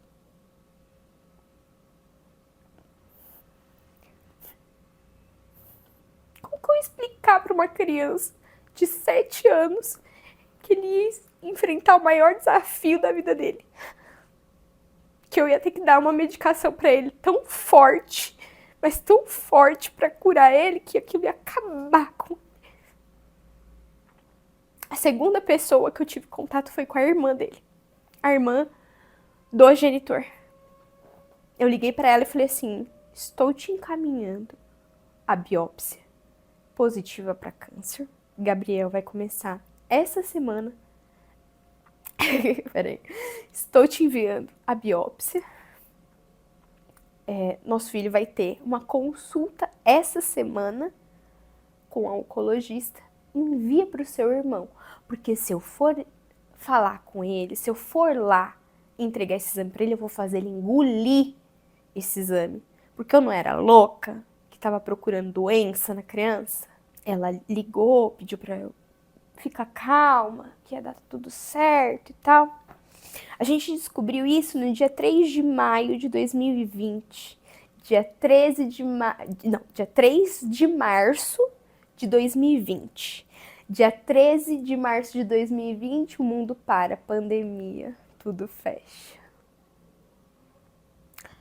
Eu fiquei enlouquecida. Eu falei, como que eu vou fazer um tratamento que acaba com a imunidade da criança no meio da pandemia? Todo mundo preocupado em aumentar a imunidade para não pegar Covid. Eu ia levar meu filho pro hospital para acabar com a imunidade dele. Foi apavorante, assim. Eu cheguei a ir na oncologista e falar para ela assim, não tem como adiar o tratamento? Ela falou assim, não tem como. Ela falou, é câncer, não tem como adiar o tratamento. O que a gente vai fazer como o dele tá bem localizado, é nível 1, a gente vai criar um protocolo específico para ele. A gente está em contato com um médico especialista em linfoma de Hodgkin. Fica calma. E aí, quando você começa os tratamentos, eu vivia no hospital. Muito exame e muito especialista. Infectologista, cardiologista, nossa, todos. Além dos cuidados. Nutricionista, psicóloga, né? Tem esses cuidados. É excelente, assim. Meu filho fez todo o tratamento pelo SUS, eu não tenho o que reclamar. Onde? Qual hospital? UFABC. Aqui pelo... Bem pertinho, é 5 minutos da minha casa. UFABC, é a Faculdade de Medicina do ABC. Foi lá que ele fez todo o tratamento. E no começo, aquele choque, o genitor acompanhava as consultas, principalmente com a oncologista. E aí eu falei, olha, eu entendo que você tem que trabalhar, eu também tenho, que ainda estava com emprego, né? Vamos revezar? Você leva em uma, eu levo em outra. Concorda? Concordo. Só que aí depois eu fui mandada embora. Porque como que dá aula de balé na pandemia? Eu fiquei com 2 escolas. Eu tinha 4. Então eu perdi 2 empregos, fiquei com 2. Enfim. E aí eu falei, olha, tudo bem, eu assumo, já que você tá trabalhando, eu assumo aqui e vou só te mantendo atualizado. Não teve briga, não teve nada. Chegou a época das quimioterapias. Eu levei na primeira sessão, sozinha, e pedi para ele revezar comigo as sessões de quimioterapia. Por quê? Eu entendi que quando eu ia fazer a quimioterapia com ele, quando voltava para casa, ele precisava de uma casa preparada para recebê-lo. Comida pronta, remédio, sorvete, que sorvete era a única coisa que ele conseguia tomar. Tudo muito bem esterilizado. A minha casa parecia um hospital. Ele tinha um banheiro só para ele. No quarto dele era o único ambiente que ele ficava sem máscara. No meu quarto era o único ambiente que eu ficava sem máscara. Então, ele não podia entrar no meu quarto, só se ele tivesse de máscara. Então, tinha várias regrinhas. Por quê? Eu tinha medo dele pegar Covid. Ele tava fazendo quimioterapia. Como que ele... né? E Covid, a gente não sabia como reagia num corpo saudável. Quantas pessoas saudáveis morreram de Covid? Imagina uma criança fazendo tratamento para câncer. Aí, o genitor levou na segunda sessão de quimioterapia. Eu não sei se foi muito forte pra ele, eu não sei o que foi, só sei que... E eu achei ótimo. Naquele dia eu limpei a casa, eu comprei remédio, arrumei tudo. Falei, ele chegou, aí chega debilitadíssimo, vomitando, sabe, fraco e não consegue levantar. E tem várias questões que a gente tem que observar, se não dá petequias, que são quando abaixa muito as plaquetas, e aí dá pequenas petequias, enfim. Então tinha que estar, né? Aí ele veio pra casa, eu falei, ótimo, vou conversar com o genitor sobre isso. Se ele consegue sempre me ajudar assim. Ele leva e eu cuido do pós. Ele leva, eu cuido do pós, eu levo, né? É cada 15 dias as sessões de quimioterapia. Aquele dia ele falou assim, ó, não vou poder levar mais as quimioterapias, tá? Falei, você não vai mais revezar comigo? Eu ia te pedir pra você levar em todas. Pra eu poder ficar em casa e cuidar da casa, pra quando ele chegasse, eu cuidava dele após a quimio. Porque assim, você fica, de manhã e de tarde com ele, eu passo a noite e os outros dias até ele se recuperar, né? Até ele se fortificar. Aí ele falou, não vou poder. Você vai ter que levar. E aí, todo o restante das quimioterapias, ia eu e a minha filha. Porque eu tinha uma menina de 8 anos. Ela, falo que ela foi mais responsável do que ele, porque eu dei a opção para ela de não ir. É um ambiente pesado. Já aconteceu de eu chegar lá e perguntar, cadê a criança fulano de tal? Morreu. Não tá aqui porque morreu. É um ambiente pesado, por mais que eles tentem deixar o menos pesado possível. Não era um ambiente para uma menina de 8 anos saudável, que também tinha essa, então a gente estava entrando no hospital com Covid, pandemia, estar, né? Mas ela bateu o pé e falou, eu vou acompanhar o meu irmão, eu vou. E ela ia, ela brincava com ele, ela animava ele. Ele foi todas as sessões de quimioterapia fantasiado de um super-herói diferente. Cada sessão ele ia de um herói diferente. Na última sessão de quimioterapia, ele foi de médico, de profissional da saúde, que ele falou que os maiores heróis eram os profissionais da saúde que cuidaram dele. Teve 2 sessões de quimioterapias que foram as piores. Uma ele teve extravasou na veia dele. O Gabriel não teve passagem pro pique, que eu não lembro. É um acesso central, que a maioria das crianças tem. Ele tem uma bifurcação no coração, que tentaram passar o pique e ele não passou. Ou seja, ele teve que tomar tudo em EV. E era perigosíssimo tomar em EV e extravasar da veia e ele ter uma necrose na pele. E uma das vezes extravasou. Aquele pânico, o braço dele parecia um mapa, ele gritando de dor. E os enfermeiros, desliga tudo. Aí eu falei, não dá mais pra dar a quimio dele hoje. Ele falou, não, a gente só deu 2 fármacos, falta 2. Ele não pode tomar metade do tratamento. Eu falei, não. Onde vocês vão encontrar veia nessa criança? Pelo amor de Deus, é um sofrimento e cutuca ele de um lado e cutuca de outro e chora. Eu já cheguei a ficar com ele no meu colo 6 horas seguidas, no meu colo, trocar as pernas. As enfermeiras vinham, pegavam meus pés, levantava, abaixava, porque ele não queria sair do meu colo, grudado em mim. Tá doendo, mãe, tô vomitando, mãe, não aguento mais, mãe. E em uma dessas vezes, a gente teve que ficar muito tempo e a minha filha tava com fome. Tinha comido todo o lanchinho que eu tinha levado pra ela. Aí ela falou assim, vou ligar pro meu pai e pedir pra ele me trazer alguma coisa pra mim comer. Falei, tá bom, filha, pode ligar. É 5 minutos da minha casa até o local de tratamento. É 5 minutos do trabalho dele até o local. Ele trabalhava muito perto da minha casa até o local de tratamento. Ele levou um pastel para mim e um para ela e um refrigerante para nós duas. Comemos, ele também não tinha almoçado e eu não gosto do recheio. Eu gosto mais da massa do que do recheio. Aí eu perguntei, você quer um pedaço? Ele, quer. Comemos. No outro mês descontado da pensão, o pastel que ele levou pra mim e pra minha filha. Não satisfeito, no outro mês, o meu filho desmaiou durante a sessão de quimioterapia. Foi a pior cena da minha vida. Hoje em dia, quando você pergunta pra ele qual foi a pior sessão de quimioterapia, ele fala que eu desmaiei. Ele só não foi internado porque estávamos na pandemia e o médico falou assim, olha, prefiro que você leve pra casa. E cuide, qualquer intercorrência você volta, mas leva pra casa. Ele vomitou muito, teve uma hipoglicemia, nível de glicose baixou, as perninhas dele cruzaram assim, ó, indo pro lanche, ele caiu no chão. Aquele desespero também. Eu lembro que eu não esboçava a reação, eu não chorei, eu não gritei, eu só fiquei olhando toda a correria. Eles pegam ele, vem a glicose, já vai, o enfermeiro já coloca lá e deita ele, aquela correria danada. E o enfermeiro batia no rostinho dele, e ele lembra.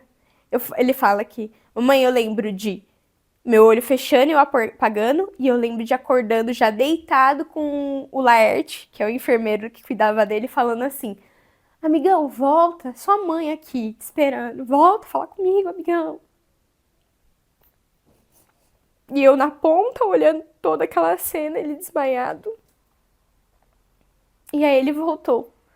Ele voltou, aí pediu, chama a mamãe. Fui pro lado dele, me deu a mão.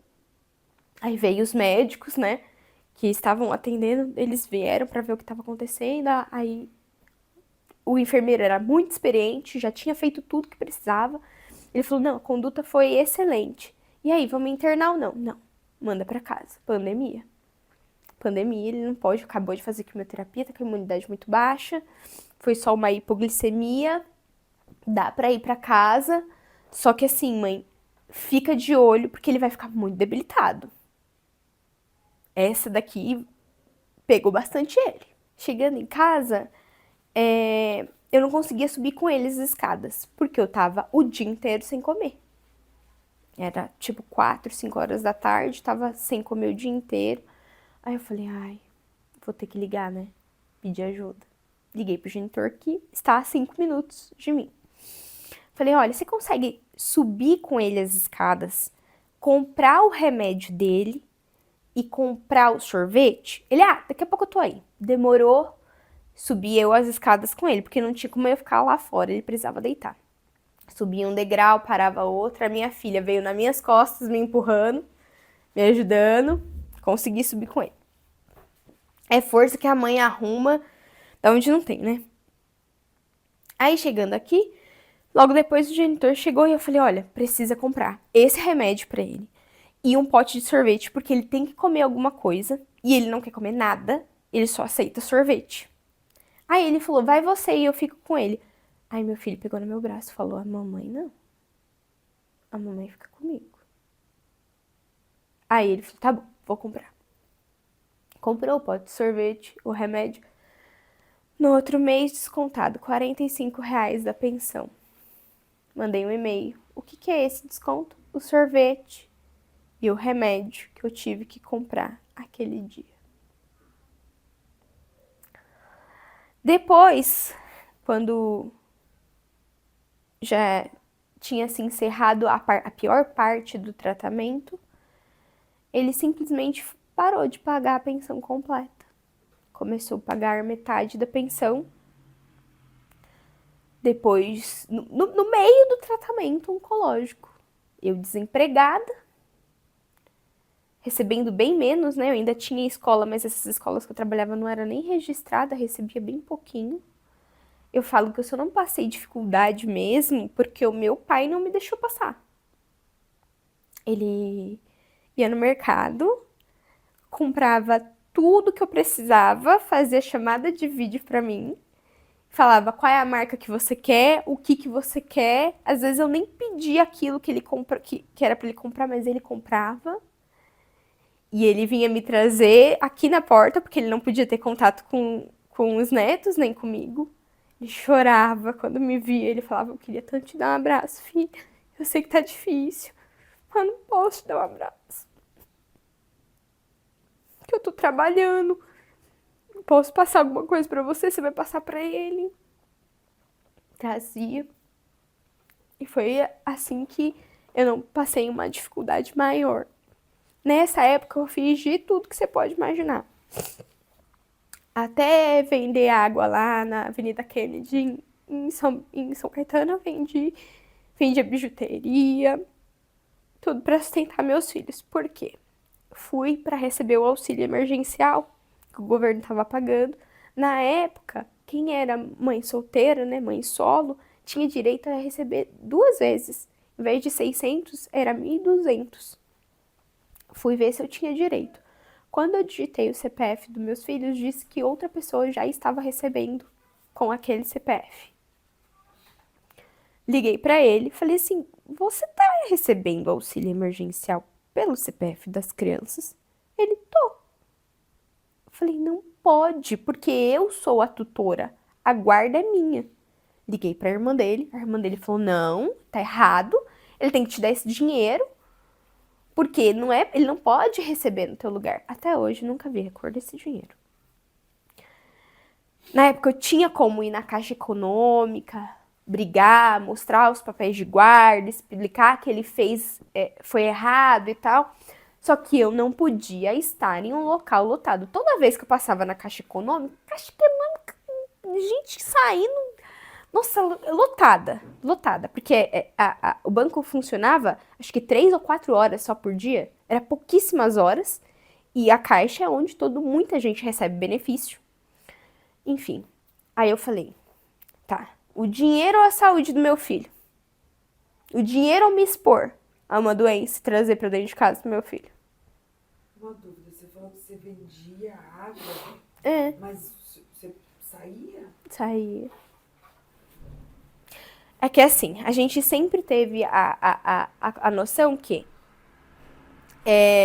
locais abertos, a chance de contaminação é muito menor. Então, mesmo de máscara, locais abertos, sempre tive uma excelente orientação em tudo, porque o meu namorado é enfermeiro. Então, tudo que acontecia, então, apareceu uma manchinha na pele dele, tirava foto e mandava pra ele, ó, pode ser petex, pode ser que não seja. As hemácias dele caíram. Ele sempre me orientou muito bem, tanto que nunca teve nenhuma doença oportunista. Isso para uma criança com câncer é uma vitória muito grande. Ele teve queda de plaquetas, mas não foi nada muito grave. Só teve que adiar a sessão de quimioterapia, porque as plaquetas estavam muito baixas, aí se faz a sessão de quimio baixa mais ainda, então eu espero ele se recuperar um pouco e depois faz. Mas ele não teve nenhuma doença oportunista, mesmo na pandemia. Nenhuma. A gente blindou ele de todas as maneiras. Quando ele ficava mal, eu cansei de dormir do lado dele de máscara. Dormia sentada de máscara do lado dele. Aí na Kennedy, abriu a Kennedy e pro pessoal fazer caminhada, corrida, né? Porque antigamente não podia ir pra lugar nenhum. O povo tava ficando doido já. Aí eles abriram pra fazer caminhada. Aí eu deixava o cooler de água escrito. Tem até um print que eu posto lá nas minhas redes sociais. As pessoas passavam, faziam o Pix, pegava a água, né? Praticando esporte, sente muita sede. Muito comércio fechado, outra oportunidade que eu vi, porque muitos comércios não estavam abertos, mas vender água ali, graças a Deus não peguei nada, nem ele. Mas ir num local fechado, no banco, fechado, com um monte de gente, eu achei muito perigoso. E muita gente idosa, tossindo. Meu Deus do céu, tantas vezes não tive coragem de ir. A gente saía, até quando eu saía com ele, era, vamos no riacho? Local aberto. Vamos na praia? Local aberto. Respirava aquele ar sem contato com ninguém. Não tinha contato, nem ia pra lugar nenhum, não fazia nada. E aí ele reduziu a pensão, ali no final do tratamento, né? Já estava acabando o tratamento dele, ele reduziu pela metade a pensão, primeiro da própria cabeça. Entrei na justiça, porque ele não podia fazer isso, só que aí ele encerrou a empresa dele, fechou, deu baixa na empresa, abriu uma empresa em nome da esposa dele, pegou esse papel de baixa, levou para o juiz e falou: estou desempregado. O juiz, então, faz ele pagar os atrasados, mas a partir daquele momento, a partir da baixa da empresa, ele conquistou o direito de pagar metade do valor da pensão. Ele conseguiu reduzir a pensão com o filho com câncer. Não teve o que eu falar. Assim, nossa, eu fiquei indignada com o judiciário, né? A minha advogada anexou laudo médico, tratamento, a necessidade, o quanto que tinha aumentado os gastos, mas a pensão alimentícia é o quanto que o pai pode pagar versus a necessidade da criança. Se a necessidade da criança for alta, mas o pai está desempregado, não tem como a justiça fazer ele pagar o valor correto. E é o que eu sempre falo nas minhas redes sociais. A mãe não tem essa opção de estou desempregada. Não posso. E como que eu ia virar pro meu filho fazendo tratamento contra o câncer e falar assim, não posso comprar o remédio que você precisa. Não posso dar a comida que você precisa. Eu não tinha a opção de estou desempregado, eu tinha que me virar. Ele não.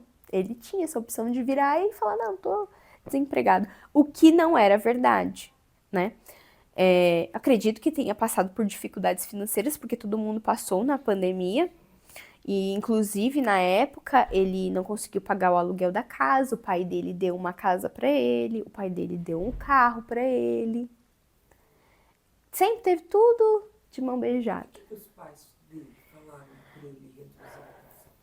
Sempre ficaram do lado dele, diferente das irmãs, que nunca aceitaram.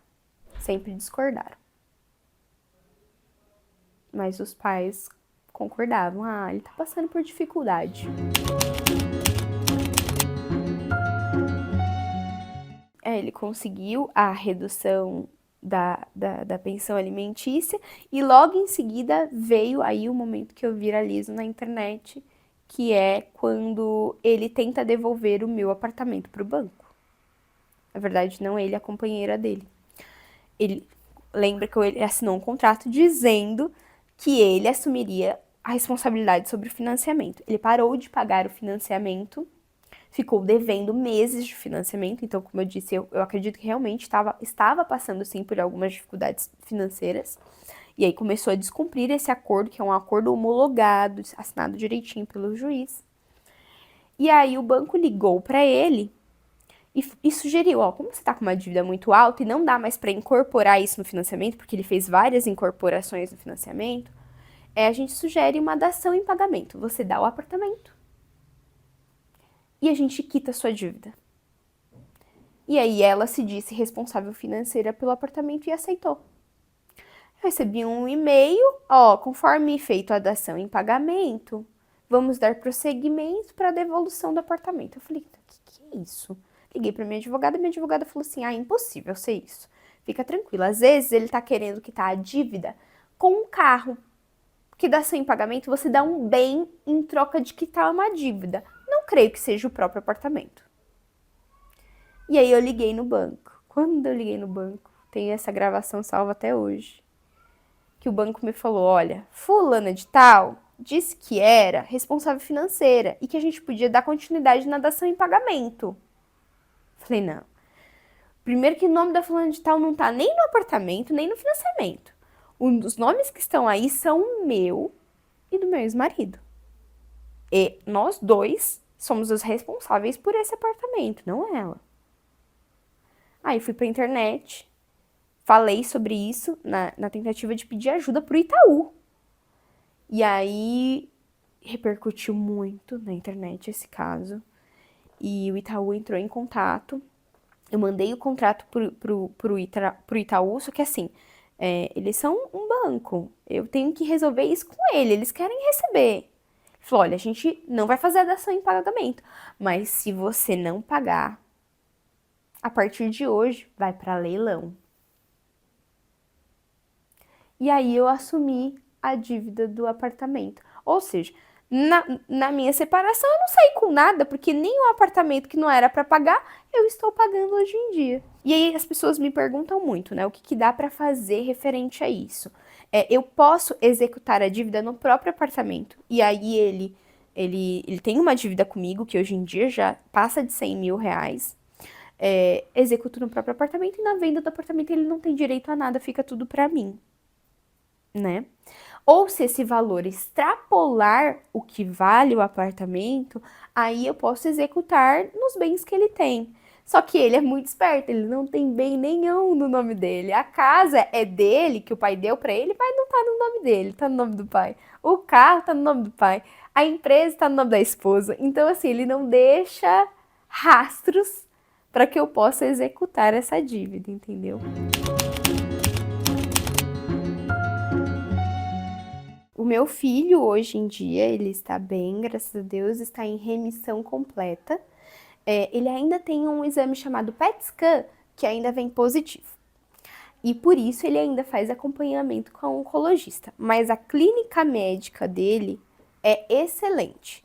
Ele não tem perda de peso, ele não tem febre, não tem mais as inflamações de repetição, não tem mais nada. Então ele está bem hoje em dia, né? Só essa parte que ele ainda acompanha com a oncologista, porque o PET scan veio positivo ainda.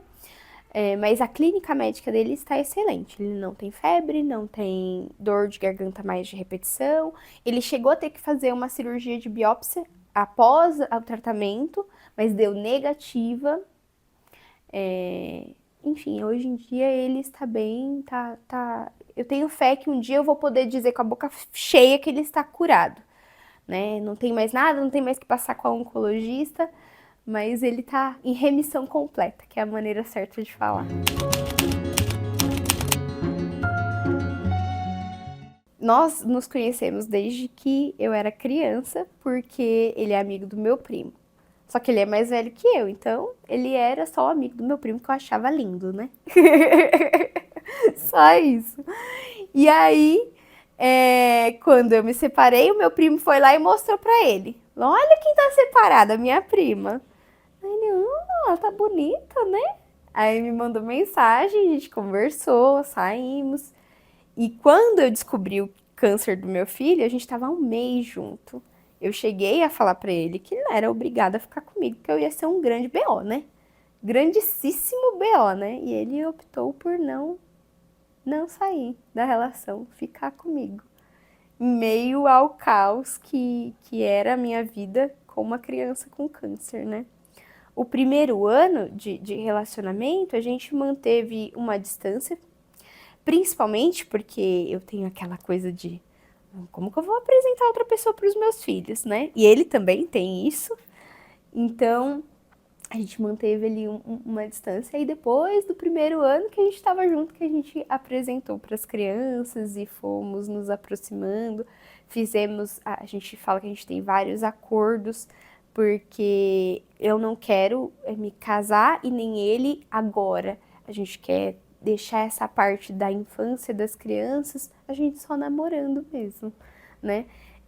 Eu tenho uma menina, eu sempre falo isso, eu tenho uma menina, e pra mim, tirar a privacidade dela, por exemplo, a minha filha quer vir no meu quarto pra mim apertar o sutiã dela, ela vem. Como que eu falo pra ela que agora que tá entrando nessa vida, que ela não pode mais porque eu me casei? Né? E a gente costuma dizer que ele é uma escolha minha e eu sou uma escolha dele. As crianças não escolheram. Então a gente tem os planos de esperar as crianças crescerem um pouco antes de se casar.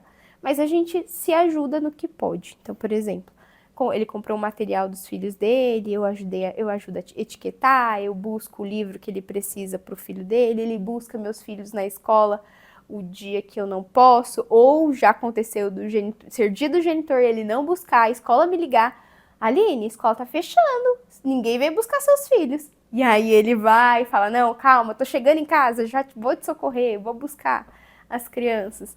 Então a gente se ajuda no que pode. Mas isso é outra conversa que a gente tem. Eu me considero mãe solo, porque ele me ajuda no que pode. Não moramos juntos, não dividimos conta. Então na minha casa eu pago água, eu pago luz, eu pago financiamento, eu pago internet, eu banco os meus filhos, eu levo, eu busco da escola. Ele me ajuda quando ele pode. E na casa dele, quem banca a casa dele é ele, né? Quem banca as coisas lá é ele e eu banco aqui, né? É uma pergunta que eu mesma me faço. Será que quando eu casar eu vou deixar de ser mãe solo? Eu não sei responder, porque querendo ou não, ele não tem responsabilidade com os meus filhos, né? Eu sou a responsável, mas o fato de ter alguém para dividir as contas de casa, dividir as tarefas, os afazeres, talvez eu deixe de ser mãe solo, né? Por causa disso. E quando eu encontrei alguém, eu sempre eu não entendia como que seria um relacionamento saudável. Isso é uma coisa que eu costumo falar muito no meu perfil. Porque, como assim? Eu posso sair, ficar tranquila, ele não vai brigar comigo? Sabe? Quando a primeira vez que eu fui em um lugar e ele falou assim, ai, fica aí que eu te busco. Falei, gente, ele vai me buscar. Não, não quero ver você andando de transporte público. Você vai pegar trem? Eu vou aí te buscar. Você não liga que eu vou te buscar de moto? Eu tô sem carro, eu tô com a moto hoje. Falei, não, meu filho, antigamente eu voltava de transporte público a pé sozinha de madrugada, você querendo me buscar de moto, de bicicleta, a pé, eu aceito. Então, é muito difícil, é muito diferente um relacionamento saudável, você encontrar um relacionamento saudável após e você se adaptar a ele. Não tenho muita emoção, é mais monótono, não tem aquelas brigas todas que tinha antes, sabe? Como assim? Ele deixa eu pegar o celular dele, ele vai tomar banho, às vezes esquece o celular lá comigo. Chega a notificação, ele fala, olha pra mim, quem me mandou, responde pro fulano de tal pra mim que eu tô dirigindo. Falei, gente, esse menino é muito esquisito. Essa relação tá muito estranha, não é? É muito diferente do relacionamento passado. E aí, depois que você vai se dando conta de que isso é o certo, que esse é o normal das relações, né? Esses combinados que a gente faz e os dois lados cumprem. Isso é o certo, não é você viver com medo da pessoa, você achar uma coisa errada, que isso acontecia muito no meu relacionamento, eu achava uma coisa errada no celular dele ou mexendo nas coisas dele, a culpa era minha ainda, porque estava invadindo a privacidade dele. Então eu não tô nem casada ainda, estou só namorando e já consigo ter isso de, não tem essa de meu celular é meu bem privado, a gente tá junto, né? Como assim? Eu tenho acesso ao seu, não tenho nada pra te esconder, você também não tem nada pra me esconder e tá tudo certo, né? Então, estamos há 5 anos juntos, é muito tempo. Ainda tem alguns aninhos aí antes do casamento, que a gente pretende se casar em 2030. Já tem data, já tá tendo tudo bonitinho, já tem planejamento da onde a gente vai morar, já vemos casa, mas é tudo no passinho da tartaruga, muito lento. Às vezes eu me incomodo, às vezes eu falo, nossa, será que eu não tô indo devagar demais? Porque tem aquelas coisas também da gente ver as pessoas falando, nossa, a pessoa que tá muito tempo junto e não casa é porque um tá enrolando o outro, é porque não gosta, que não sei o quê. Falei pra ele ontem, falei, se a gente terminar e se casar com outro assim, ó, o bicho vai pegar pro seu lado, meu filho. Não. Isso... Porque a gente tá fazendo devagar exatamente para ter esse tempo de adaptação das crianças, fazer tudo com calma, né? A gente já fez muito apressado, eu já casei muito apressada. Agora vamos devagar com as coisas.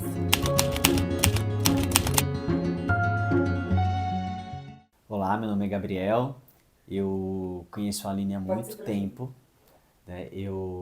A Aline é prima de um amigo meu, que eu tenho desde os meus 15 anos. Eu sempre via a Aline na casa dele, e como ela é mais nova, então eu via ela brincando lá, dando estrelinha. Mas assim, pra mim era uma criança, eu já era adolescente e ela era uma criança. Os anos se passaram, eu casei, tive um relacionamento de 10 anos, me divorciei. E num certo dia, saindo com o primo dela, ela falou assim, ele me fala assim, você sabe quem separou? A Alininha. Aí eu falei assim, oxe, ela era casada? Eu nem sabia que ela tinha sido casada. E assim, porque eu sou assim, eu sou muito distraído, né? Eu sou bem... E aí quando ele me mostrou foto dela, eu falei, nossa, eu brinquei com ele, né? Eu falei, tá gata a sua prima, hein? Eu falei, vou dar ideia. Aí ele falou, tenta a sorte. E foi dito e feito. No dia seguinte, ela tinha pedido uma indicação de música Nossa. pelo Instagram, uma música animada. Ele me E mandou uma música pesca, parecia música de Halloween. aí eu mandei um rock pra ela. Rock. E a gente começou a conversar e marcamos de sair.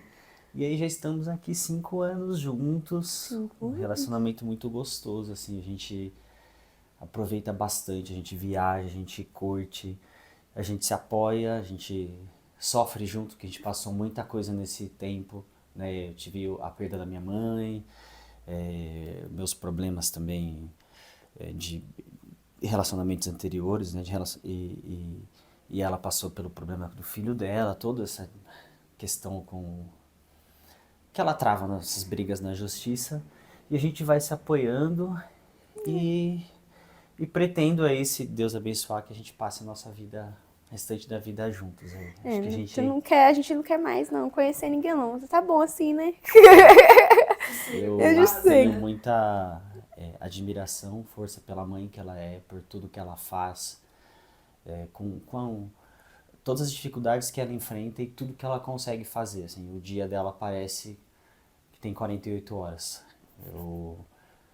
Dá aula, e prepara a aula, e faz publicidade, e posta para rede social, e arruma a casa, e encontra tempo ainda de vão passear, vão fazer uma janta para você, uma coisa diferente. Eu tenho muita admiração por ela nesse ponto, assim.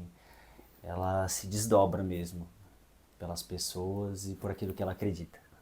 Dá um beijinho.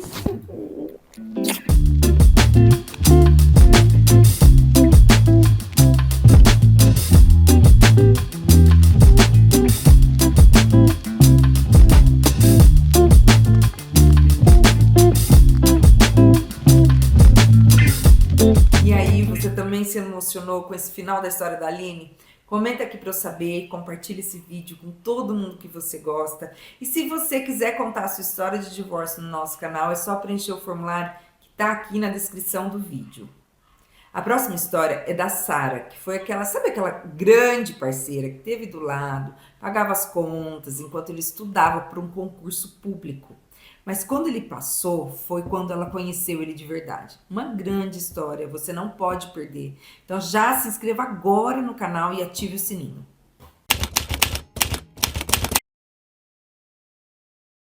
Eu coloquei a minha vida e do meu filho em 2 malas de 15 quilos.